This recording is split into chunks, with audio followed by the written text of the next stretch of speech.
സ്നേഹനിധികളായ സഹോദരങ്ങളെ, ഏവർക്കും നമ്മുടെ കർത്താവായ യേശു ക്രിസ്തുവിൻ തിരുനാമത്തിൽ സ്നേഹവന്ദനങ്ങൾ.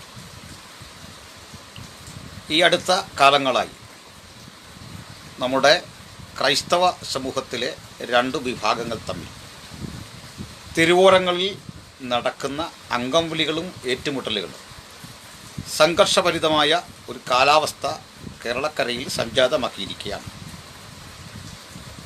നമുക്ക് മുമ്പിൽ ബഹുമാനപ്പെട്ട ഗവൺമെൻറ് ഇരു കൂട്ടരെയും ഒരു സന്ധി സംഭാഷണത്തിന് കൂടി വിളിക്കുന്നു എന്ന പതിവ് പരിപാടി നടക്കുന്നു. പ്രത്യേകിച്ച് ഏതെങ്കിലും ഗുണപരമായ ഒരു തീരുമാനത്തിൽ അതെത്തും എന്ന് വിശ്വസിക്കാൻ യാതൊരു നിർവാഹവും ഇതുവരെയുള്ള ചരിത്രങ്ങളുടെ അടിസ്ഥാനത്തിലുള്ള വിശകലനത്തിൽ ചിന്തിച്ചാൽ സാധ്യമല്ല എന്ന് മനസ്സിലാക്കുന്നു. ഈ ഘട്ടത്തിൽ സഭ എന്ന ഒരു പദം വിവക്ഷിച്ചുകൊണ്ട് ഞാൻ എൻ്റെ ഉള്ളടക്കത്തിലേക്ക് കടന്നു വരാം.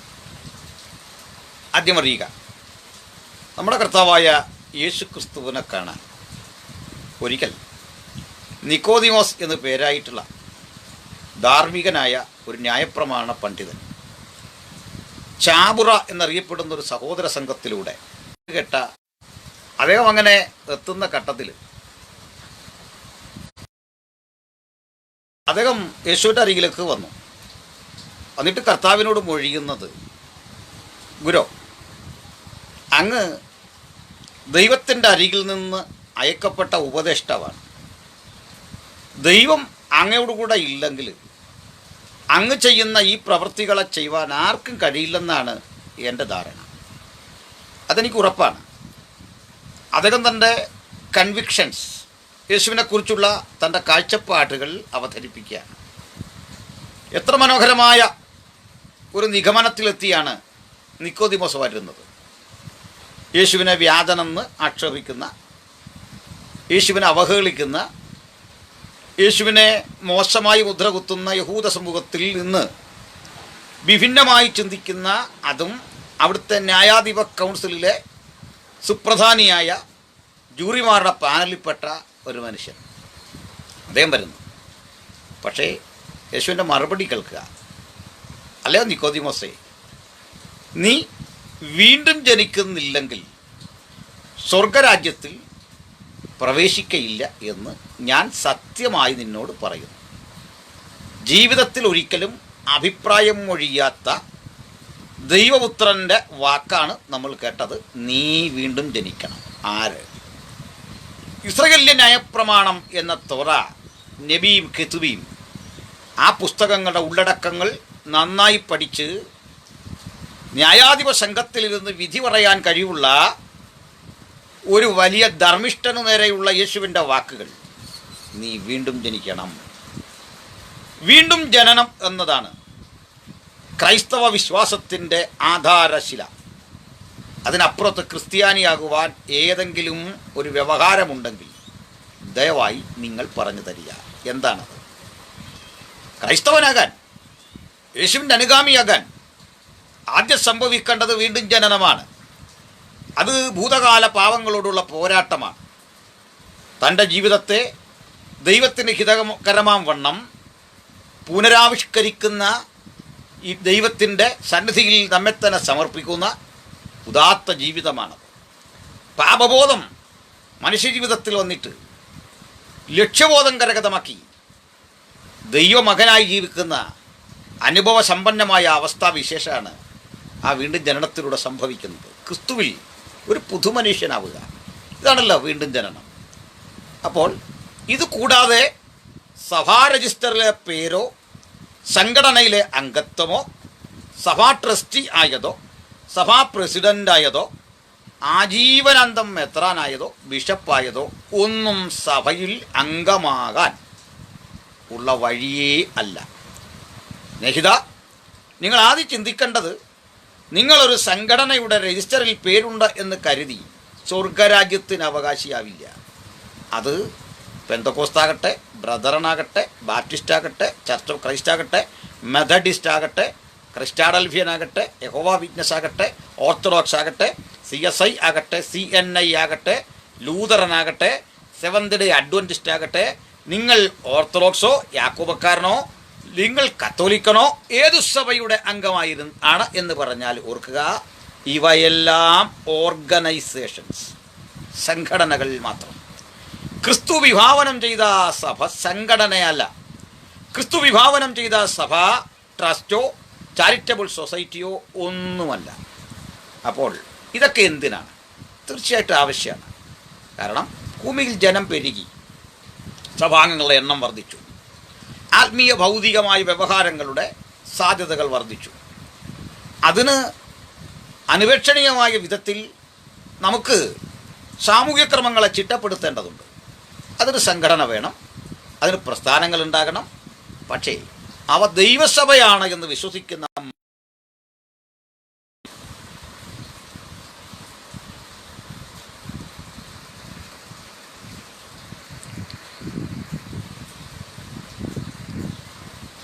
അപ്പോൾ സഭ എന്ന് പറയുന്നത് സംഘടനയാണ് എന്ന് പറയുന്ന ഒരു സ്ഥിതിവിശേഷം, അത് തുടക്കം ഇട്ടത് കത്തോലിക്കരാണ്.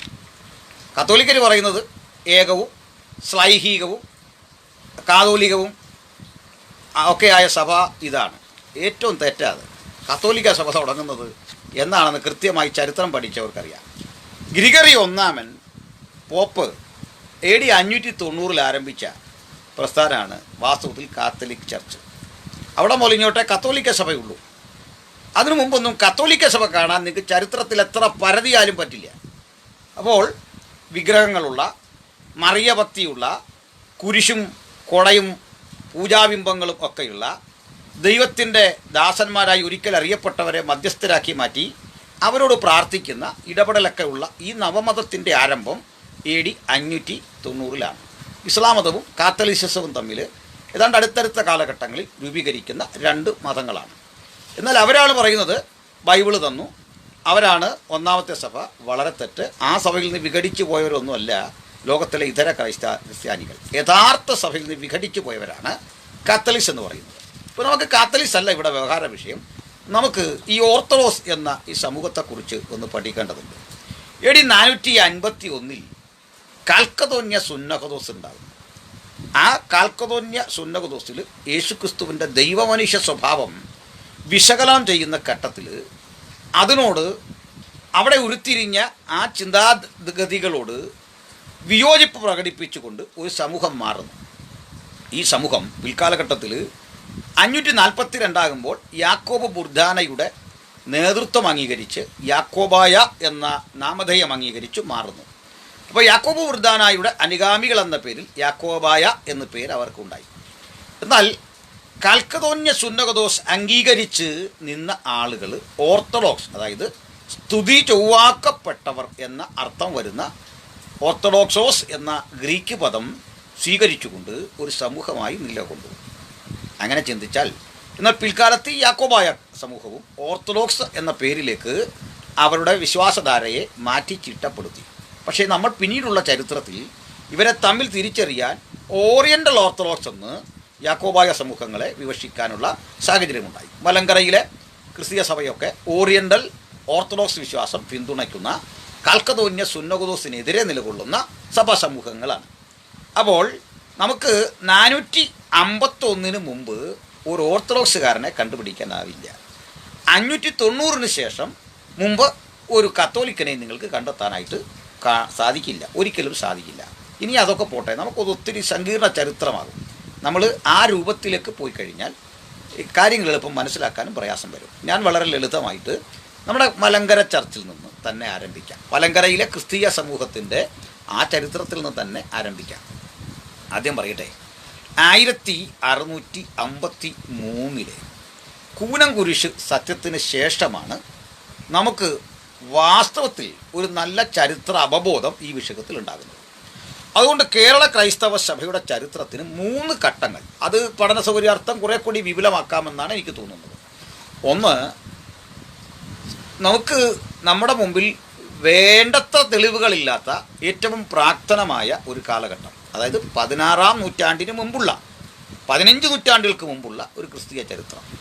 രണ്ടാമതായിട്ട് ഉദയംപേരൂർ സുന്നഹദോസും 1599, 1653 കൂനംകുരിശു സത്യകാലഘട്ടം, അവിടം വരെ ഉള്ള സഭകൾ, അതിനുശേഷമുള്ള സഭകൾ, ഇങ്ങനെ തിരിക്കാം.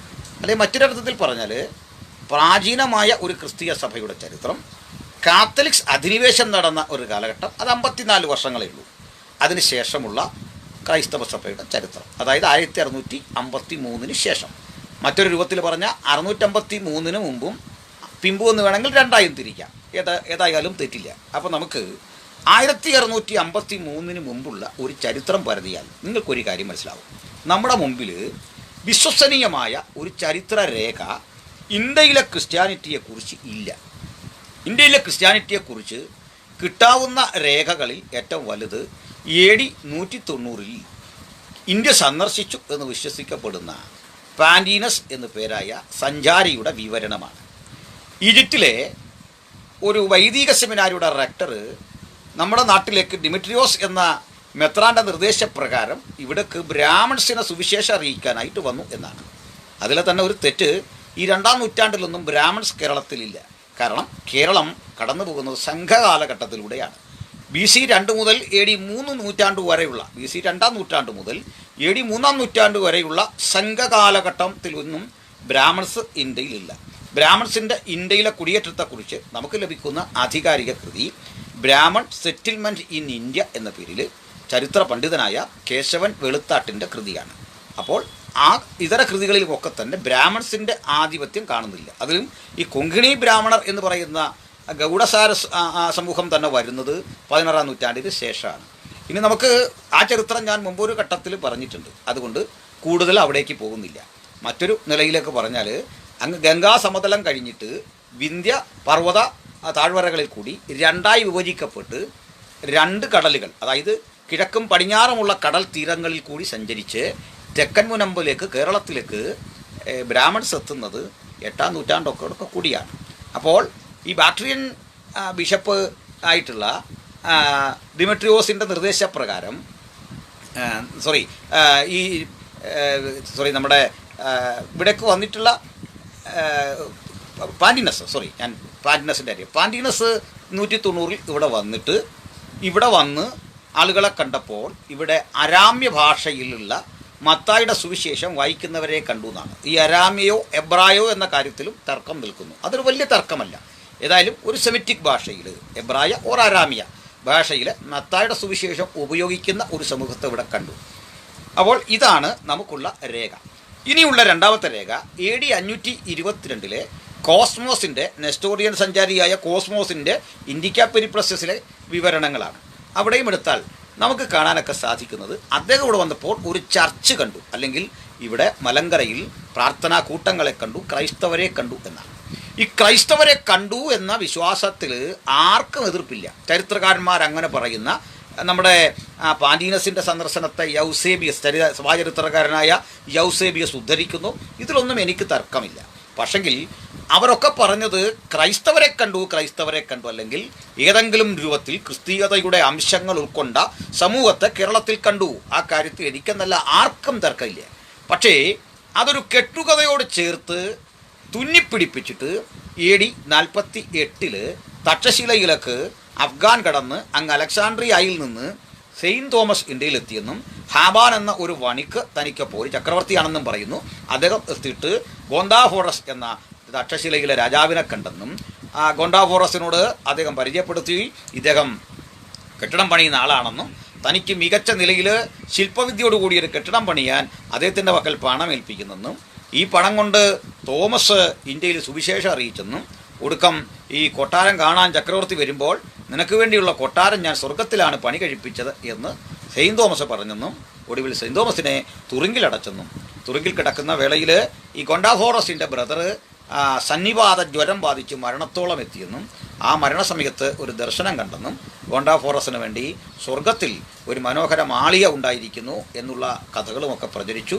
ഒടുവിൽ തോമസിനെ അവിടെ നിന്ന് അദ്ദേഹം രക്ഷിച്ചെന്നും തോമസ് അങ്ങനെ കരയിലൂടെ നടന്നും അല്ലാതെയും കഷ്ടപ്പെട്ടും AD 52 നമ്മുടെ മുസിരീസിലെത്തിയെന്നും അവിടെ നിന്ന് പ്രസംഗവും പര്യടനവും ഒക്കെ നടത്തി ധാരാളം ബ്രാഹ്മൺസിനെ കൺവെർട്ട് ചെയ്യിച്ചു. അതിൽ ശങ്കരപുരിയും പകലോമറ്റവും കാളിയാങ്കൽ തുടങ്ങിയ കുടുംബങ്ങളെയൊക്കെ മാനസാന്തരത്തിലേക്ക് നയിച്ചെന്നും അവരെ സ്നാനപ്പെടുത്തിയെന്നും ഒടുവിൽ AD 72 മൈലാപ്പൂരിൽ വെച്ച് അദ്ദേഹം ചരമമടഞ്ഞു, അദ്ദേഹം രക്തസാക്ഷിയായി മരിച്ചെന്നും ഒക്കെയാണ് തെളിവെന്താണ്. അവിടെയൊക്കെ ശവക്കോട്ടകളുണ്ട്. തെളിവെന്താണ്? അവിടെ അദ്ദേഹത്തെ തറച്ചു കൊന്ന ശൂലത്തിൻ്റെ അഗ്രമിരിപ്പുണ്ട്. ഇതിനെന്താണ് തെളിവ്? ഇതിനൊന്നും തെളിവുകളില്ല. ഇതാണ് ആകപ്പാടെയുള്ളത്. വിശ്വാസമാണ്. അനുകൂലമായി സംസാരിക്കുന്ന ഒറ്റ എഴുത്തുകാരനും സ്ഥിരീകരിച്ചല്ല പറയുന്നത്. അങ്ങനെ വിശ്വസിക്കാം, അനുമാനിക്കാം. അപ്പോൾ ബാക്കി ആൾ പറയുന്നത് ക്രൈസ്തവരുണ്ടെന്ന കാര്യത്തിൽ ആർക്കും തർക്കമില്ല. പക്ഷെ തോമസ് ഇവിടെ വന്നു എന്ന് പറയാൻ യാതൊരു തെളിവുമില്ല. ഇനി തോമസ് വന്നു എന്ന് പറയുന്ന ആളുകൾ അത് സ്ഥാപിച്ചെടുക്കാൻ വേണ്ടി പറയുന്ന കഥകളിലല്ല. തോമസ് കുരിശ് സ്ഥാപിച്ചു എന്ന ഒരു കഥയാണ്. പ്രിയപ്പെട്ടവരെ, സെയിൻറ്റ് തോമസ് ലോകത്തെവിടെയും കുരിശ് സ്ഥാപിക്കില്ല. മാത്രമല്ല, യേശുവിൻ്റെ ശിഷ്യന്മാരോട് ആരോടും യേശു എങ്ങും കുരിശ് സ്ഥാപിക്കാൻ പറഞ്ഞില്ല. 1-ാം നൂറ്റാണ്ടിലെ ഒരു ചർച്ചിലും കുരിശില്ല. കുരിശ് ഒരടയാളമായിട്ട് 1-ാം നൂറ്റാണ്ടിലെ ക്രൈസ്തവർ കൊണ്ടാടിയിട്ടുമില്ല. അപ്പോൾ പിന്നെ എങ്ങനെ കുരിശ് സ്ഥാപിക്കും? ഇതിനും തെളിവായി നമ്മളെ ആളുകൾ കൊണ്ടുപോകും. നമുക്ക് കോട്ടയത്തുമൊക്കെയുള്ള ചില കൽക്കുരിശുകൾ കാട്ടും. ഈ കൽക്കുരിശുകളുടെ മൈലാപ്പൂരിലുള്ള കൽക്കുരിശ് കാട്ടും. ഈ കുരിശുകളിൽ പാലി ഭാഷയിൽ എഴുതിയ ലിപികളും കാണിക്കും. പക്ഷേ ഈ പാലി ഭാഷയിൽ ലിപികളുള്ള കൽക്കുരിശിന് രണ്ടിൻ്റെയും പ്രായം വളരെ കൃത്യതയോടെ പഠിച്ച് പണ്ഡിതന്മാർ പറഞ്ഞിട്ടുണ്ട്. അത് 8-ഓ 10-ഓ നൂറ്റാണ്ടിലെയാണ്. ഇതൊന്നും സെയിൻറ്റ് തോമസ് സ്ഥാപിച്ച സംഭവങ്ങളെയല്ല. ചുരുക്കത്തിൽ സെയിൻറ്റ് തോമസിൻ്റെ ആ കഥ കെട്ടുകഥയാണ് എന്ന് ആധുനിക ചരിത്രകാരന്മാർ ഏതാണ്ട് വളരെ വ്യക്തമായി തന്നെ തെളിയിച്ചിരിക്കുന്നു. അപ്പോൾ നിങ്ങൾ ആ ചരിത്രത്തെ അങ്ങനെ എതിർക്കുന്നെങ്കിൽ TM ദാനിയേൽ, അത് ക്രൈസ്തവ ചരിത്രകാരനാണെന്ന് ഓർക്കണം, നമ്മുടെ വിരോധമുള്ള ആളൊന്നുമില്ലേ. അദ്ദേഹത്തെ കൂടാതെ MGS നാരായണൻ്റെ കേരള ചരിത്രത്തിലെ 10 കള്ളക്കഥകളിൽ 2ാമത്തെ കഥ എന്ന് പറയുന്നത് സെൻറ്റ് തോമസ് കേരളത്തിൽ വന്നു. അത് കള്ളക്കഥയാണ്. ആ കള്ളക്കഥയോട് കൂടി ചേർക്കുന്നത് നമ്മുടെ മഹാബലി കേരളം ഭരിച്ച കഥയാണ്. പരശുരാമൻ കേരളത്തിൽ മഴയുറിഞ്ഞുണ്ടാക്കി എന്നൊക്കെ പറയുന്നത് പോലെ ഒരു വ്യാജ കഥ മാത്രമാണ്. അപ്പോൾ വ്യാജ കഥ മാത്രമാണ്. പക്ഷേ എല്ലാവരും പറയുന്നത് ക്രൈസ്തവ സഭ ഉണ്ടായിരുന്നു. 1-ാം നൂറ്റാണ്ടിൽ ക്രൈസ്തവ സഭ ഉണ്ടായിരുന്നു എന്ന് പറയുന്നതിൽ എന്താണ് തെറ്റ്? കാരണം ഇവിടെ യഹൂദ സാന്നിധ്യമുണ്ട് എന്ന് നമുക്കെല്ലാവർക്കും അറിയാം. യഹൂദ സാന്നിധ്യം അതിന് മുന്നമേ ഇവിടെയുണ്ട്. അപ്പോൾ അതുകൊണ്ട് തന്നെ സ്വാഭാവികമായിട്ട് ഈ ധാരാളം യഹൂദന്മാരിലൂടെ, ക്രിസ്ത്യാനിലൂടെ, മെസാനിക് ജ്യൂസിലൂടെ സുവിശേഷത്തിൻ്റെ വ്യവഹാരം ഇവിടെ നടക്കാൻ സാധ്യതയുണ്ട്. അതുപോലൊരു സാധ്യതയായി എന്തുകൊണ്ട് തോമസിനെ അംഗീകരിച്ചുകൂടാ? തീർച്ചയായും അങ്ങനെ ഒരു സാധ്യത ഉണ്ടെങ്കിൽ നമുക്കത് അംഗീകരിക്കാൻ പ്രയാസമില്ല. സാധ്യത ഉണ്ട് എന്ന് പറഞ്ഞിട്ട് തരുന്ന തെളിവുകളാണ് കഷ്ടം. കുരിശ് സ്ഥാപിച്ചു, കൽക്കുരിശ് സ്ഥാപിച്ചു, ബ്രാഹ്മൺസിനെ ക്രിസ്ത്യാനിയാക്കി. 1-ാമത്തെ കാര്യം, ലോകത്തൊരു അപ്പോസ്തലനും യേശുവിൻ്റെ ഒരനുഗാമിയും എങ്ങും പോയി കൽക്കുരിശ് സ്ഥാപിച്ചിട്ടില്ല. ഒരു തരം കുരിശും സ്ഥാപിച്ചിട്ടില്ല. 2ാമത്തെ കാര്യം, സംഘകാലത്തിലൊന്നും കേരളത്തിൽ, അത് ബുദ്ധ ജൈന മതങ്ങളുടെയൊക്കെ സംഗമഭൂമിയായിരുന്ന കേരളത്തിൽ ഒരു വിധത്തിലും ബ്രാഹ്മൺസ് ഉണ്ടായിരുന്നില്ല. ഇതൊക്കെയാണ് വസ്തുത.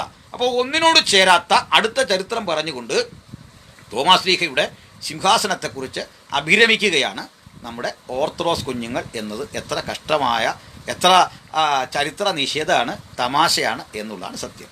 ഈ സത്യം ഞാനല്ല പറഞ്ഞു തുടങ്ങിയത്. ഇതിനെ കണ്ണിച്ച് ഏറ്റവും ശക്തമായി മുമ്പോട്ട് വന്നത് മാർപ്പാപ്പയായിരുന്ന റാറ്റ്സിംഗറാണ്. പോപ്പ് റാറ്റ്സിംഗറാണ് കേരള ക്രൈസ്തവർക്ക് തോമാസ് ലീഹയുടെ പാരമ്പര്യമില്ല. ഇതിനെ മുൻനിർത്തിക്കൊണ്ടാണ് അടുത്ത കാലത്ത് നമ്മുടെ സിറോ മലബാർ സഭയുടെ മുൻ വക്താവായിരുന്ന ഫാദർ പോൾ തേലക്കാട്ടിൽ ആവർത്തിച്ചു, തോമാസ് ലീഹ ഇവിടെ വന്നു എന്നത് വെറും കെട്ടുകഥയാണ്. അങ്ങനെ ചരിത്രബോധമുള്ള ആളുകളൊക്കെ തന്നെ തള്ളിക്കളഞ്ഞ ഈ കഥയിൽ ഓർത്തഡോക്സുകാരന് അഭിരമിച്ചേ പറ്റൂ. അതിൻ്റെ കാര്യകാരണങ്ങൾ നമുക്കിനിയൊന്ന് പരതാം. നിങ്ങൾക്ക് സന്തോഷമല്ലേ? ശ്രദ്ധിച്ചിരിക്കണം. ഇനി നമുക്ക് ഈ ഓർത്തഡോക്സ് സഭയുടെ കേരളത്തിലെ ചരിത്രം എന്ന് പറയാം. കാരണം ഇവർ കൂടെ പറയുന്നൊരു കാര്യം, 100 കൊല്ലം പഴക്കമുള്ള പെന്തക്കോസ്തുകാരൻ. ഞാൻ അതിനെല്ലാം മറുപടി പറയാം. എനിക്ക് എത്രയും പോലും പാരമ്പര്യമോ ചരിത്രമോ നിങ്ങൾ തരണ്ട, 10 ദിവസത്തെ തന്നാൽ മതി. മനസ്സിലായില്ലേ? അല്ല, എൻ്റെ പ്രായവും അതിൻ്റെ പാതി കാലഘട്ടത്തിലെ ഒരു ചരിത്രം നിങ്ങൾ എനിക്ക് തന്നാൽ മതി, എൻ്റെ വാക്കുകൾക്കും തന്നാൽ മതി. പക്ഷെങ്കിൽ നിങ്ങളുടെ കാര്യത്തിലാണ് എനിക്ക് സങ്കടം തോന്നുന്നത്. നിങ്ങളുടെ ചരിത്രവും പാരമ്പര്യത്തിലുമാണ്. അങ്ങോട്ട് വരാം. നമുക്ക് നിങ്ങളുടെ ഈ തെറി വിളിക്കുന്ന പിള്ളേരുണ്ടല്ലോ, അത് നല്ല, അവരുടെ പ്രൊഫൈലൊക്കെ നോക്കിയിട്ട് നല്ല അറിവും പഠിപ്പും ഒക്കെ ഉള്ള ആകേണ്ട പിള്ളേരാണ്. ഇവർക്കൊന്നും യാതൊരു ബോധവും വെളിവില്ല. വല്ലാത്ത തെറിയാണ്. എൻ്റെ ഇൻബോക്സ് മുഴുവൻ തെറിയാണ്. അതും പൂരപ്പാട്ടാണ്. സ്തുതി ചൊവ്വാക്കപ്പെട്ടവൻ്റെ വൃത്തികെട്ട പൂരപ്പാട്ട് കൊണ്ട് നമ്മുടെ ഇൻബോക്സ് മുഴുവൻ നിറഞ്ഞു. ഞാൻ അവരെ ബ്ലോക്ക് ചെയ്തു. അപ്പോൾ അവരുടെ വിചാരം ഇത് ഇവരുടെ മലങ്കര സഭയുടെ ഗ്രൂപ്പ് പോലെയൊക്കെയാണ് നമ്മൾ കൂടുന്നതെന്നാണ്. അങ്ങനെയല്ല. സ്തുതി ചൊവ്വാക്കപ്പെട്ടവൻ്റെ വിവരദോഷങ്ങൾ അത് കേട്ട് മലയാളി സമൂഹം മടുത്തിരിക്കുന്നു. അപ്പോൾ അവർക്ക് ചില മറുപടികൾ പറഞ്ഞേ പറ്റൂ. അതവർ ചോദിച്ചു വാങ്ങുന്ന മറുപടിയാണ്. അതിലൊന്ന് ഞാൻ വരുന്നു. 1653 കൂനംകുരിശ് സത്യം ഉണ്ടാവുകയാണ്. ആ കൂനംകുരിശ് സത്യത്തിൻ്റെ പശ്ചാത്തലം നമുക്കറിയാം. ഈ ഗാർസിയോ മെത്രാൻ്റെയൊക്കെ കാലമുണ്ടല്ലോ. ആ കാലഘട്ടത്തിൽ ഇവരെ അകത്തുള്ള മെത്രാനെ അങ്ങൊന്നും ഒന്ന് അകത്തുള്ള മെത്രാനെ ശ്വാസം മുട്ടിച്ച് കൊന്നെന്നോ കായലിത്താത്തെന്നോ ഒക്കെ ഒരു കഥ പറയുന്നു. കഥയാകാം, സത്യമാകാം, വ്യാജാകാം. കത്തോലിക്കരാകുമ്പോൾ അത് ശരിയാകാൻ സാധ്യതയുണ്ട്. കാരണം ഗോവയിലുമൊക്കെ അവർക്ക് ഒത്തിരി മതപീഠ കേന്ദ്രങ്ങൾ തന്നെ ഉണ്ടായിരുന്നു. പോർച്ചുഗീസ് സാമ്രാജ്യം ലോകത്ത് സ്ഥാപിക്കാൻ പോപ്പിൻ്റെ അധികാരത്തോടു കൂടി 16-ാം നൂറ്റാണ്ടിൽ അവർ ശ്രമം നടത്തുന്ന കാലഘട്ടമാണ്. തന്നെയല്ല, ഒത്തിരി തിന്മകൾ, കൊലപാതകങ്ങൾ തന്നെ ഇവിടെ നടത്തി വെച്ചു ഇവിടുത്തെ പോർച്ചുഗീസുകാർ ഇവിടെ വന്നിട്ട് നമുക്കറിയാം. അപ്പോൾ ആ കാലഘട്ടത്തിൽ ഇത് അറിഞ്ഞുകൊണ്ട്, തങ്ങളുടെ മെത്രാനെ വകവരുത്തിയെന്ന് അറിഞ്ഞുകൊണ്ട് ഇവിടെയുള്ള മലങ്കര ക്രൈസ്തവർ സംഘടിച്ച് ഒരു ശക്തിയായിട്ട് മട്ടാഞ്ചേരി കോട്ടയ്ക്ക് മുമ്പിൽ ചെന്നു. അവർ അപ്പോഴേക്ക് പീരങ്കി സജ്ജീകരിച്ച് കത്തോലിക്കൻ തിരിച്ചിവരെ ആക്രമിക്കാൻ സന്നദ്ധരായി നിന്നു. ഒടുവിൽ ഇവരവിടെ നിന്ന് കുറേ ദൂരം മാറി പള്ളിപ്പറമ്പിൽ ഒത്തുകൂടി. അവിടെയുള്ള പള്ളിയിൽ ഒരു കുരിശിൽ ഒരു ആലാത്ത് കെട്ടിക്കൊണ്ട് ആ കുരിശിൽ പിടിച്ചുകൊണ്ട് ഞങ്ങളും തലമുറകളൊക്കെ ഉള്ള കാലത്തോളം ഈ പരീക്ഷയോട് ഞങ്ങൾക്ക് യാതൊരു ബന്ധവുമില്ല എന്ന് പറഞ്ഞ് ഈ ജെസ്യൂട്ട് പാതിരിമാരുടെ ആധിപത്യത്തിൽ കിടന്ന, പിന്നീട് കർമ്മലീത്ത സന്യാസിമാർ ഏറ്റെടുത്ത പോർച്ചുഗീസ് ആധിപത്യം നിലനിന്ന കാത്തലിസിസത്തോട് വിട വാങ്ങി 1653 കൂനം കുരിശ് സത്യം നടക്കുകയാണ്. ആ പള്ളിയിലേക്ക് 1653 മെയ് മാസം 22-ാം തീയതി യാക്കോബക്കാരുടെ അല്ലെങ്കിൽ ഇവിടുത്തെ ക്രൈസ്തവരുടെ അധികാരിയായ ജാതിക്ക് കർത്തവ്യൻ എന്നറിയപ്പെട്ട അർക്കാദിയോക്കൻ, ഈവറീസ്മാർ അർക്കാദിയോക്കനെ 12 പേർ ചേർന്ന് തങ്ങളുടെ മെത്രാപ്പോലിത്തയായി വഴിക്കുകയാണ്. അങ്ങനെ 1-ാം മാർത്തോമ മെത്രാപ്പോലിത്ത അധികാരം വെക്കുന്നു എന്ന് 1653. 1653 12 പേർ പുരോഹിതന്മാർ ചേർന്നുകൊണ്ട് ഈ മെത്രാപ്പോലിത്തെ വാഴിക്കുമ്പോൾ അവിടെ ഒരു പ്രശ്നം ഉരുത്തിരിയുന്നു. ഈ മെത്രാപ്പോലിത്തയ്ക്ക് ഒരു ഹയർ അതോറിറ്റിയുടെ കൈവപ്പല്ല കിട്ടിയിട്ടുള്ളത്. അതുകൊണ്ട് ഈ ഓർഡിനേഷൻ ഏത് വിധത്തിലാണ് സ്വീകരിക്കപ്പെടുക? അപ്പോൾ 1-ാം മെത്രാപ്പോലിത്തയ്ക്ക് കിട്ടിയ ഓർഡിനേഷൻ്റെ പ്രശ്നമാകുന്നു. ഇത് പരിഹരിക്കാൻ വേണ്ടിയിട്ട് അവർ കാത്തിരിക്കവേ 1665 മാർ ഗ്രിഗോറിയോസ് അന്ത്യോക്യയിൽ നിന്ന് വിടത്തുകയാണ്. അദ്ദേഹം 1-ാം മാർത്തോമായുടെ തലയിൽ വീണ്ടും കരം വെച്ച് പ്രാർത്ഥിച്ച് ഓർഡൈൻ ചെയ്ത് അദ്ദേഹത്തെ ബിഷപ്പാക്കി ഉയർത്തി, മെത്രാനാക്കി ഉയർത്തി. അപ്പോൾ മുമ്പും ആ കാലഘട്ടത്തിൽ, ഇടക്കാലഘട്ടത്തിൽ തനിക്ക് ഈ ഓർഡിനേഷൻ ഇല്ലാതെ തന്നെ 1-ാം മാർത്തോമ മെത്രാപ്പോലിത്തയായിട്ട് തുടർന്നു. ഇവിടെ നമുക്ക് 150 വർഷത്തെ ചരിത്രത്തിൽ തുടർന്ന് ഇങ്ങോട്ടുള്ള 150 വരെയുള്ള ചരിത്രത്തിൽ ഏതാണ്ട് 13 മെത്രാപ്പോലിത്തമാരെ കാണാം, ഇത്തരത്തിൽ കാണാം. അപ്പോൾ നമുക്ക് ഇവരുടെ ചരിത്രം അപ്പോൾ ഒന്ന് പരിശോധിച്ചാൽ ഞാനൊരു ചോദ്യം ചോദിക്കുകയാണ്. ഇതിൽ 9 പേര് മർത്തോമ 1-ാമൻ, മർത്തോമ 2-ാമൻ, അങ്ങനെ മർത്തോമ 9-ാമൻ വരെ വന്ന ശേഷം അടുത്ത ആൾ എനിക്കൊന്ന് പുലിക്കോട്ടിൽ മെത്രാനാണ്. പുലിക്കോട്ടിൽ മെത്രാൻ, പുലിക്കോട്ടിൽ മാർ ദിവനാസിയോസാണ് ഒരാൾ. അടുത്തത് പുന്നത്ര മാർ ബസേലിയോസാണ്. അപ്പോൾ അടുത്തത് ദിവാനാസ്യൂസ്. അപ്പോൾ പുലിക്കോട്ടിൽ മാർ ദിവാനാസ്യൂസ് ആണ് 10-ാമനായിട്ട് വരുന്നത്. അടുത്തത് പുന്നത്ര മാർ ദിവാനാസിയോസാണ്. ഇനിയും ഒരാൾ ചേപ്പാട് മെത്രാനാണ്, മാർ ദിവാനാസിയോസാണ്. ഇതിൽ ഈ ചേപ്പാടൻ മുതൽ പ്രശ്നങ്ങൾ ആരംഭിക്കുന്നു. അവിടുന്ന് മാത്യൂസ് മാർ അത്താനാസ്യൂസിൽ എത്തുമ്പോഴേക്ക് കലഹം ശക്തമാകുന്നു, വലിയ പ്രശ്നങ്ങൾ സംജാതമാകുന്നു. ക്രമേണ മാർത്തോമാ സഭ രൂപം കൊള്ളുന്നു. ഒത്തിരി പ്രശ്നങ്ങൾ ഇതിൻ്റെ ഇടയ്ക്കുണ്ട്. ഞാൻ ചോദിക്കുന്ന ചോദ്യം, ഇങ്ങനെയുള്ള ഈ മെത്രാന്മാരുടെ ചരിത്രം ആരംഭിക്കുന്നത് 1653-ലാണ്. ബഹുമാനപ്പെട്ട ഓർത്തഡോക്സ് സഹോദരങ്ങൾ പറയേണ്ടത് 1653-നും AD 52-നുമുള്ള കാലയളവിൽ നിങ്ങൾക്ക് എത്ര മെത്രാന്മാരുണ്ടായിരുന്നു? ഏതായാലും പാരമ്പര്യം പറയുന്ന ആളുകൾക്ക് 1-ാം നൂറ്റാണ്ടിന് ശേഷം പെട്ടെന്ന് ചാടി 1653 കൂനംകുരിശ് വരെ വരേണ്ടി വരുന്നു പറയും. അല്ലെങ്കിൽ 1-ാം മാർത്തോമാ മെത്രാപ്പോലിത്തയ്ക്കും സെയിൻറ്റ് തോമസിനും ഇടയിൽ ജോൺ എന്ന് പറഞ്ഞൊരു ആൾ സുന്നതോസിന് പോയതായിട്ട് പറയുന്നുണ്ട്. കെട്ടുകഥയാണ്, അതൊന്നും വിശ്വസനീയ കഥയല്ല. നിക്കാ സുന്നതോസിൽ പങ്കെടുത്തു എന്നൊക്കെയാണ് ഇന്ത്യയിൽ നിന്നും. വിശ്വസനീയമായ സംഭവമൊന്നുമില്ല. ഞാനത് വേണമെങ്കിൽ മറ്റൊരു ഘട്ടത്തിൽ പറയാം. ഇതിനിടയിൽ ഇങ്ങോട്ട് വന്നാൽ എൻ്റെ ചോദ്യം, നിങ്ങൾക്ക് ചരിത്രത്തിൽ ഏതായാലും തോമാസ് ലീഗയെ കണ്ടുപിടിച്ച ആൾക്ക് ഇത്തരം ഒരു ചരിത്രമെങ്കിലും പരതി, തോമാസ് ലീഗയെ കണ്ടുപിടിച്ച് വിചിത്ര ചരിത്രം മെനഞ്ഞവർക്ക് ഇങ്ങനെ ഏതെങ്കിലും ഒരു ചരിത്രം മെനഞ്ഞിട്ട് ധൈര്യമുണ്ടോ നിങ്ങളുടെ ഒരു 10 മെത്രാന്മാരുടെ പേര് പറയാൻ? വേണ്ട, 5 മെത്രാന്മാരുടെ പേര് പറയാൻ ധൈര്യമുണ്ടോ? കുറച്ച് വരുന്നു. വേണ്ട, 3 മെത്രാന്മാരുടെ പേര് പറയാവോ? അല്ല, പറയാവോ? വിശ്വസനീയമായ നിലയിൽ പറയണം. ഇല്ലെങ്കിൽ എന്തോ സ്തുതി ചൊവ്വാക്കപ്പെട്ട പാരമ്പര്യ ബ്രദറെ നിങ്ങളീ പറയുന്നേ. ഇവിടെ സ്തുതി ചൊവ്വാക്കപ്പെട്ട കാര്യമാണ് നിങ്ങളീ പറയുന്നേ. ഇല്ലാത്ത പാരമ്പര്യം നിങ്ങളിങ്ങനെ പറഞ്ഞിട്ട് തോമാസ് ലീഗ സിംഹാസനം സ്ഥാപിച്ചു, തോമാസ് ലീഗ ഇന്ത്യയിൽ വന്നിട്ട് ഒരു സിംഹാസനം സ്ഥാപിച്ചു എന്ന കെട്ടുകഥ നിങ്ങൾ ദയവായിട്ട് നിർത്തുക. നിങ്ങൾ നിർത്തിയാൽ നിങ്ങളുടെ സ്ഥാപനം പൊളിഞ്ഞു പോകുന്നുള്ള വേറൊരു സത്യം. നിങ്ങൾക്ക് നിലനിൽക്കാൻ പറ്റില്ല. നിങ്ങളുടെ സഭ സെയിൻറ് തോമസിനാൽ സ്ഥാപിച്ചു എന്ന് പറയുന്ന ആൾ പറയട്ടെ, സെയിൻറ് തോമസ് കൈവച്ച് വാഴിച്ച ആദ്യത്തെ മെത്രാനാരായിരുന്നു? ആ മെത്രാനിൽ നിന്ന് പകർച്ച കിട്ടി, ഈ കൈവപ്പ് കിട്ടിയ അടുത്ത മെത്രാനാരായിരുന്നു ഒന്ന് പറയുന്നേ. ധൈര്യം ഉണ്ടാ പറയാൻ?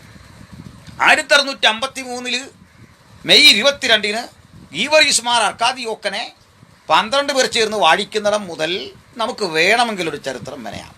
അതിന് മുമ്പ് നിങ്ങളുടെ അവസ്ഥ എന്താണ്, സ്ഥിതി എന്താണ്? ഇനി ഞാനിവിടെ സമൂഹം ഏറെ ആദരിക്കുന്ന ഒരാളാണ് ദിവനാസിയോസ് ആറാമൻ എന്ന വലിയ മെത്രാപ്പൊലിത്ത, മാർത്തോമാ മെത്രാപ്പൊലിത്ത. അപ്പോൾ ഇദ്ദേഹത്തെ പൊതുജന സമൂഹം ഏറെ ആദരിക്കാൻ കാരണം ഈ ക്ലോഡിയസ് ബുക്കാരനുമായി 1808 സഹകരിച്ച് അദ്ദേഹം ഭക്തനായ നല്ലൊരു മനുഷ്യനായിരുന്നു. അങ്ങനെ ബൈബിൾ പരിഭാഷയ്ക്ക് ശ്രമം നടത്തിക്കൊണ്ട് 4 സുവിശേഷങ്ങൾ മലയാളീകരിക്കുന്നതിൽ അദ്ദേഹം എടുത്തൊരു എഫർട്ടാണ്. അപ്പോൾ കായംകുളം ഫിലിപ്പോസ് റമ്പാൻ, തിമാപ്പിള തുടങ്ങിയ ആളുകളെയൊക്കെ ചേർത്തുകൊണ്ട് അദ്ദേഹം നടത്തിയ ബൈബിൾ പരിഭാഷാ ശ്രമത്തെയാണ് ശ്ലാഘിക്കേണ്ടത്. പക്ഷെ അതിനു വേണ്ടിയിട്ട് ചിലവിട്ടതും പണിയെടുത്തതും പിന്തുണച്ചതും ക്ലോഡിയസ് ബുക്കാനനാണ്. ആ സത്യം മറക്കാതിരിക്കുക. ഇന്നലെ ഒരാൾ നമ്മുടെ എന്താ പറയുക, ആൽബർട്ട് ഐൻസ്റ്റീൻ പറയുന്നത് കേട്ട് സെമിനാരിയുടെ കഥയൊക്കെ 1913 ശേഷമേ ഓർത്തഡോക്സുകാർക്ക് സെമിനാരി ഉള്ളതേ. ആ സെമിനാരി സ്ഥാപിക്കുന്ന ആരാ? കേണൽ മൺട്രോയാണ്. പഴയ സെമിനാരി എങ്ങനെ ഉണ്ടാകുന്നത്? കേണൽ മൺട്രോയുടെ കാലത്താണ് സുഹൃത്തെ. നിങ്ങൾ ഇമ്മ ചരിത്രം അറിയാതെ അതും ഇതൊക്കെ വിളിച്ചു പറയാതെ. കേണൽ മൺട്രോയാണ് അതിൻ്റെയൊക്കെ കാരണഭൂതൻ.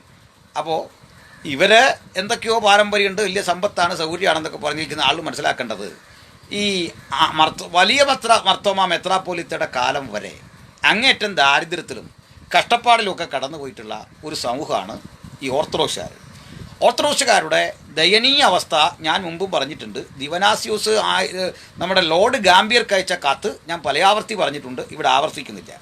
CMS ഇംഗ്ലണ്ടിലെ പരമാധികാരിയായിരുന്ന ലോർഡ് ഗാംബിയർക്ക് കത്തയക്കുമ്പോൾ തങ്ങളെ പറമ്പികൾ പീഡിപ്പിച്ച വിധങ്ങളും കഷ്ടപ്പാടുകളൊക്കെ പരിദേവനങ്ങളൊക്കെ അദ്ദേഹം ഇങ്ങനെ വളരെ ദയനീയമായിട്ട് എഴുതി അറിയിക്കുകയും ഞങ്ങൾക്ക് നിങ്ങൾ അയച്ചു തന്ന സുവിശേഷ പ്രതികൾ, സുവിശേഷം അതായത് പുസ്തകങ്ങളൊക്കെ കീറി ബൈൻഡ് ചെയ്തെടുത്ത് പലർക്ക് അയച്ചു കൊടുത്ത് ചാക്രിക ലേഖനം പോലെ വായിച്ച കഥകളൊക്കെ അദ്ദേഹം പറയുന്നുണ്ട്. അല്ലാതെ ഈ പൊങ്ങച്ച പഠിക്കുന്ന പോലുള്ള ഒന്നും ഇവിടുത്തെ ഓർത്തഡോക്സുകാരന് ഇല്ലായിരുന്നു. അത് മനസ്സിലാക്കുക. അപ്പോൾ ഇന്ന് സമ്പത്തായി സൗകര്യമായി ജീവിത സൗകര്യങ്ങളൊക്കെ ആയപ്പോൾ വന്ന വഴി മറക്കരുത്. മനസ്സിലായില്ലേ? അപ്പോൾ നിങ്ങൾക്ക് ഏതെങ്കിലും വിധത്തിൽ ഇത്തരം മാറ്റങ്ങൾ ഉണ്ടായത് പഴയ സെമിനാരി, ഇംഗ്ലീഷ് സ്കൂളുകൾ, സൗകര്യങ്ങളൊക്കെ മിഷനറിമാർ ദാനം ചെയ്തതാണ്. മിഷനറിമാർ ദാനം ചെയ്ത വട്ടിപ്പണമാണ് പലിശയുടെ പേരിൽ പിൽക്കാലത്ത് പ്രശ്നം ഉണ്ടായത്, കേണൽ മക്കളുടെ കാലത്ത്. അപ്പോൾ 3000 ഭൂവരാഹൻ, അപ്പോൾ നമുക്ക് സ്റ്റാർ പഗോഡ 3000, ഇതൊക്കെയുള്ള സംഭവങ്ങൾ, വ്യവഹാരങ്ങളിലെ പ്രശ്നങ്ങളാണിത്. അല്ലാതെ ഇവിടെ ഈ വാചകടിക്കുന്ന കക്ഷികൾ പറയുന്ന പോലല്ല സംഭവത്തിൻ്റെ കിടപ്പ്. ഇവരിടയ്ക്കിടയ്ക്ക് വന്ന് പറയും ചരിത്രം പഠിക്കണം, ചരിത്രം, എന്നാൽ അതങ്ങ് പഠിപ്പിക്കുക. അതിനും തയ്യാറായില്ല. ഞാൻ നിങ്ങളുടെ കൃതികൾ കൂടി പഠിച്ച്, യാക്കോബക്കാരുടെ കൃതികൾ പഠിച്ച്, എൻ്റെ മുമ്പിൽ കിട്ടുന്ന ചരിത്ര കൃതികളെയൊക്കെ അവലംബമാക്കിക്കൊണ്ട് നടത്തുന്ന നിരീക്ഷണമാണിത്.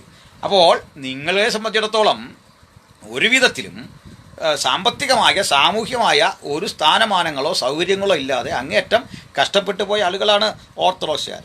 അതിന് പോർച്ചുഗീസുകാർ വന്നിട്ട് ഈ അപ്പാർത്തികൾ നമ്മുടെ മീതെ അടിച്ചേൽപ്പിച്ചെങ്കിൽ പോർച്ചുഗീസുകാർക്ക് സാന്നിധ്യം കൊണ്ട് ചില ഗുണങ്ങളുണ്ടായി. അതുവരെ അന്ധവിശ്വാസത്തിലും അനാചാരങ്ങളിലും ദുരാചാരങ്ങളിലൂടെ വ്യവഹരിച്ചവർക്ക് അസ്തിത്വം ഉണ്ടാക്കിയതിൽ പോർച്ചുഗീസുകാരും കുറേ പങ്ക് വഹിച്ചിട്ടുണ്ട്. അതൊരു സത്യമാണ്, അത് കാണാതിരുന്നുകൂടാ. എനിവേ നമുക്ക് ഇപ്പോൾ പറയേണ്ടത് മറ്റു ചില സംഭവങ്ങളാണ്. ഇവിടുന്ന് 1876 വരുമ്പോഴേക്ക് മുളന്തുരുത്തി സുന്നോദോസിൽ വെച്ച് അന്ത്യോക്യ പാത്രിയാർക്കീസും മലങ്കര സഭയായിട്ട് ഒരു ബന്ധം ഉണ്ടാകുകയാണ്. അപ്പോൾ ഇതൊക്കെ നമ്മൾ യാക്കോബക്കാരൻ്റെ പക്ഷം ചേർന്ന് പറയുന്നു എന്ന് അവർ പറയും. എനിക്ക് വസ്തുതയായി പറഞ്ഞാൽ മതി. ഇതിനുശേഷം ഞാൻ എൻ്റെ ഈ പ്രസംഗം എല്ലാം കേട്ട് യാക്കോബക്കാർ കൂട്ടത്തോടെ പെന്തുക്കോസി വരുമെന്നൊന്നും നമ്മളാരും വിശ്വസിക്കുന്നില്ല. അതിനു വേണ്ടി പറയല്ല. അത്രമാത്രം വിഡ്ഢികളാണോ യാക്കോബക്കാർ എന്ന് പറഞ്ഞാൽ? അല്ലെ ഓർത്തഡോക്സുകാർ? നിങ്ങളുടെ വിശ്വാസവും ചിന്തയൊക്കെ ചെറുതാണോ? ഓർത്തഡോക്സുകാരിവിടെ വന്നിട്ടുണ്ട്, യാക്കോബക്കാരും വന്നിട്ടുണ്ട്. അത് ചരിത്രം കേട്ടല്ല, അവർക്ക് മാനസാന്തരം വരുമ്പോൾ വരും. മനസ്സിലായില്ലേ? വീണ്ടും ജനനം എന്താണെന്ന് വരുമ്പോഴാണ് വരുന്നത്, അല്ല വേറെ കാര്യമൊന്നും അതിനകത്തില്ല. അപ്പോൾ സഭാതർക്കമോ അടിയോ ഒന്നും കണ്ടാലും പെന്തക്കോസി വരികയില്ല. വന്നിട്ട് കാര്യമില്ല, അവൻ ഇവിടെ വന്നു അടിയൊക്കെ തന്നെ വെക്കുള്ളൂ. ഞങ്ങൾ അങ്ങോട്ട് അക്സെപ്റ്റ് ചെയ്യാറുമില്ല. അപ്പോൾ നമുക്ക് 876 മുളന്തുരുത്തി സുന്നോദോസിൽ ആണ് ഒരു അന്ത്യോക്യ മലങ്കര ബന്ധം ഇതാകാൻ.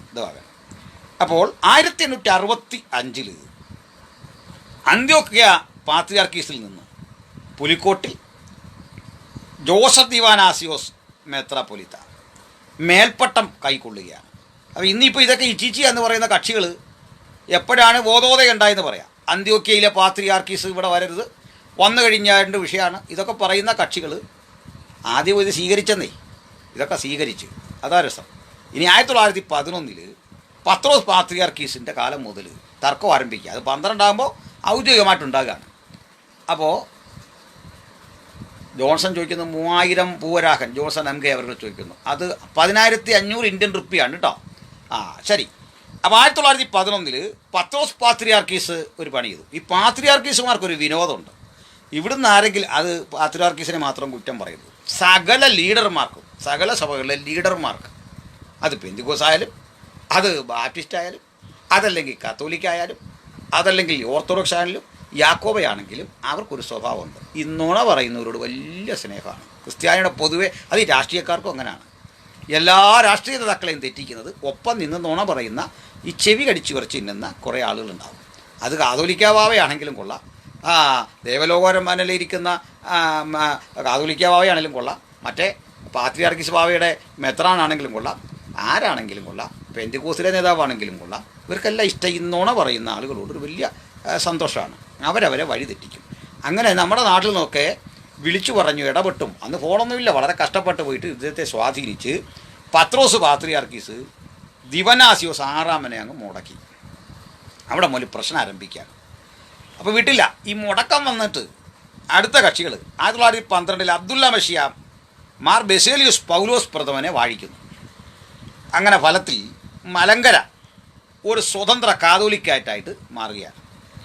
1934 മലങ്കര ഓർത്തഡോക്സ് അവർ 1934 മലങ്കര ഓർത്തഡോക്സ് എന്ന പേരിൽ രൂപവൽക്കരിക്കപ്പെടുകയാണ്.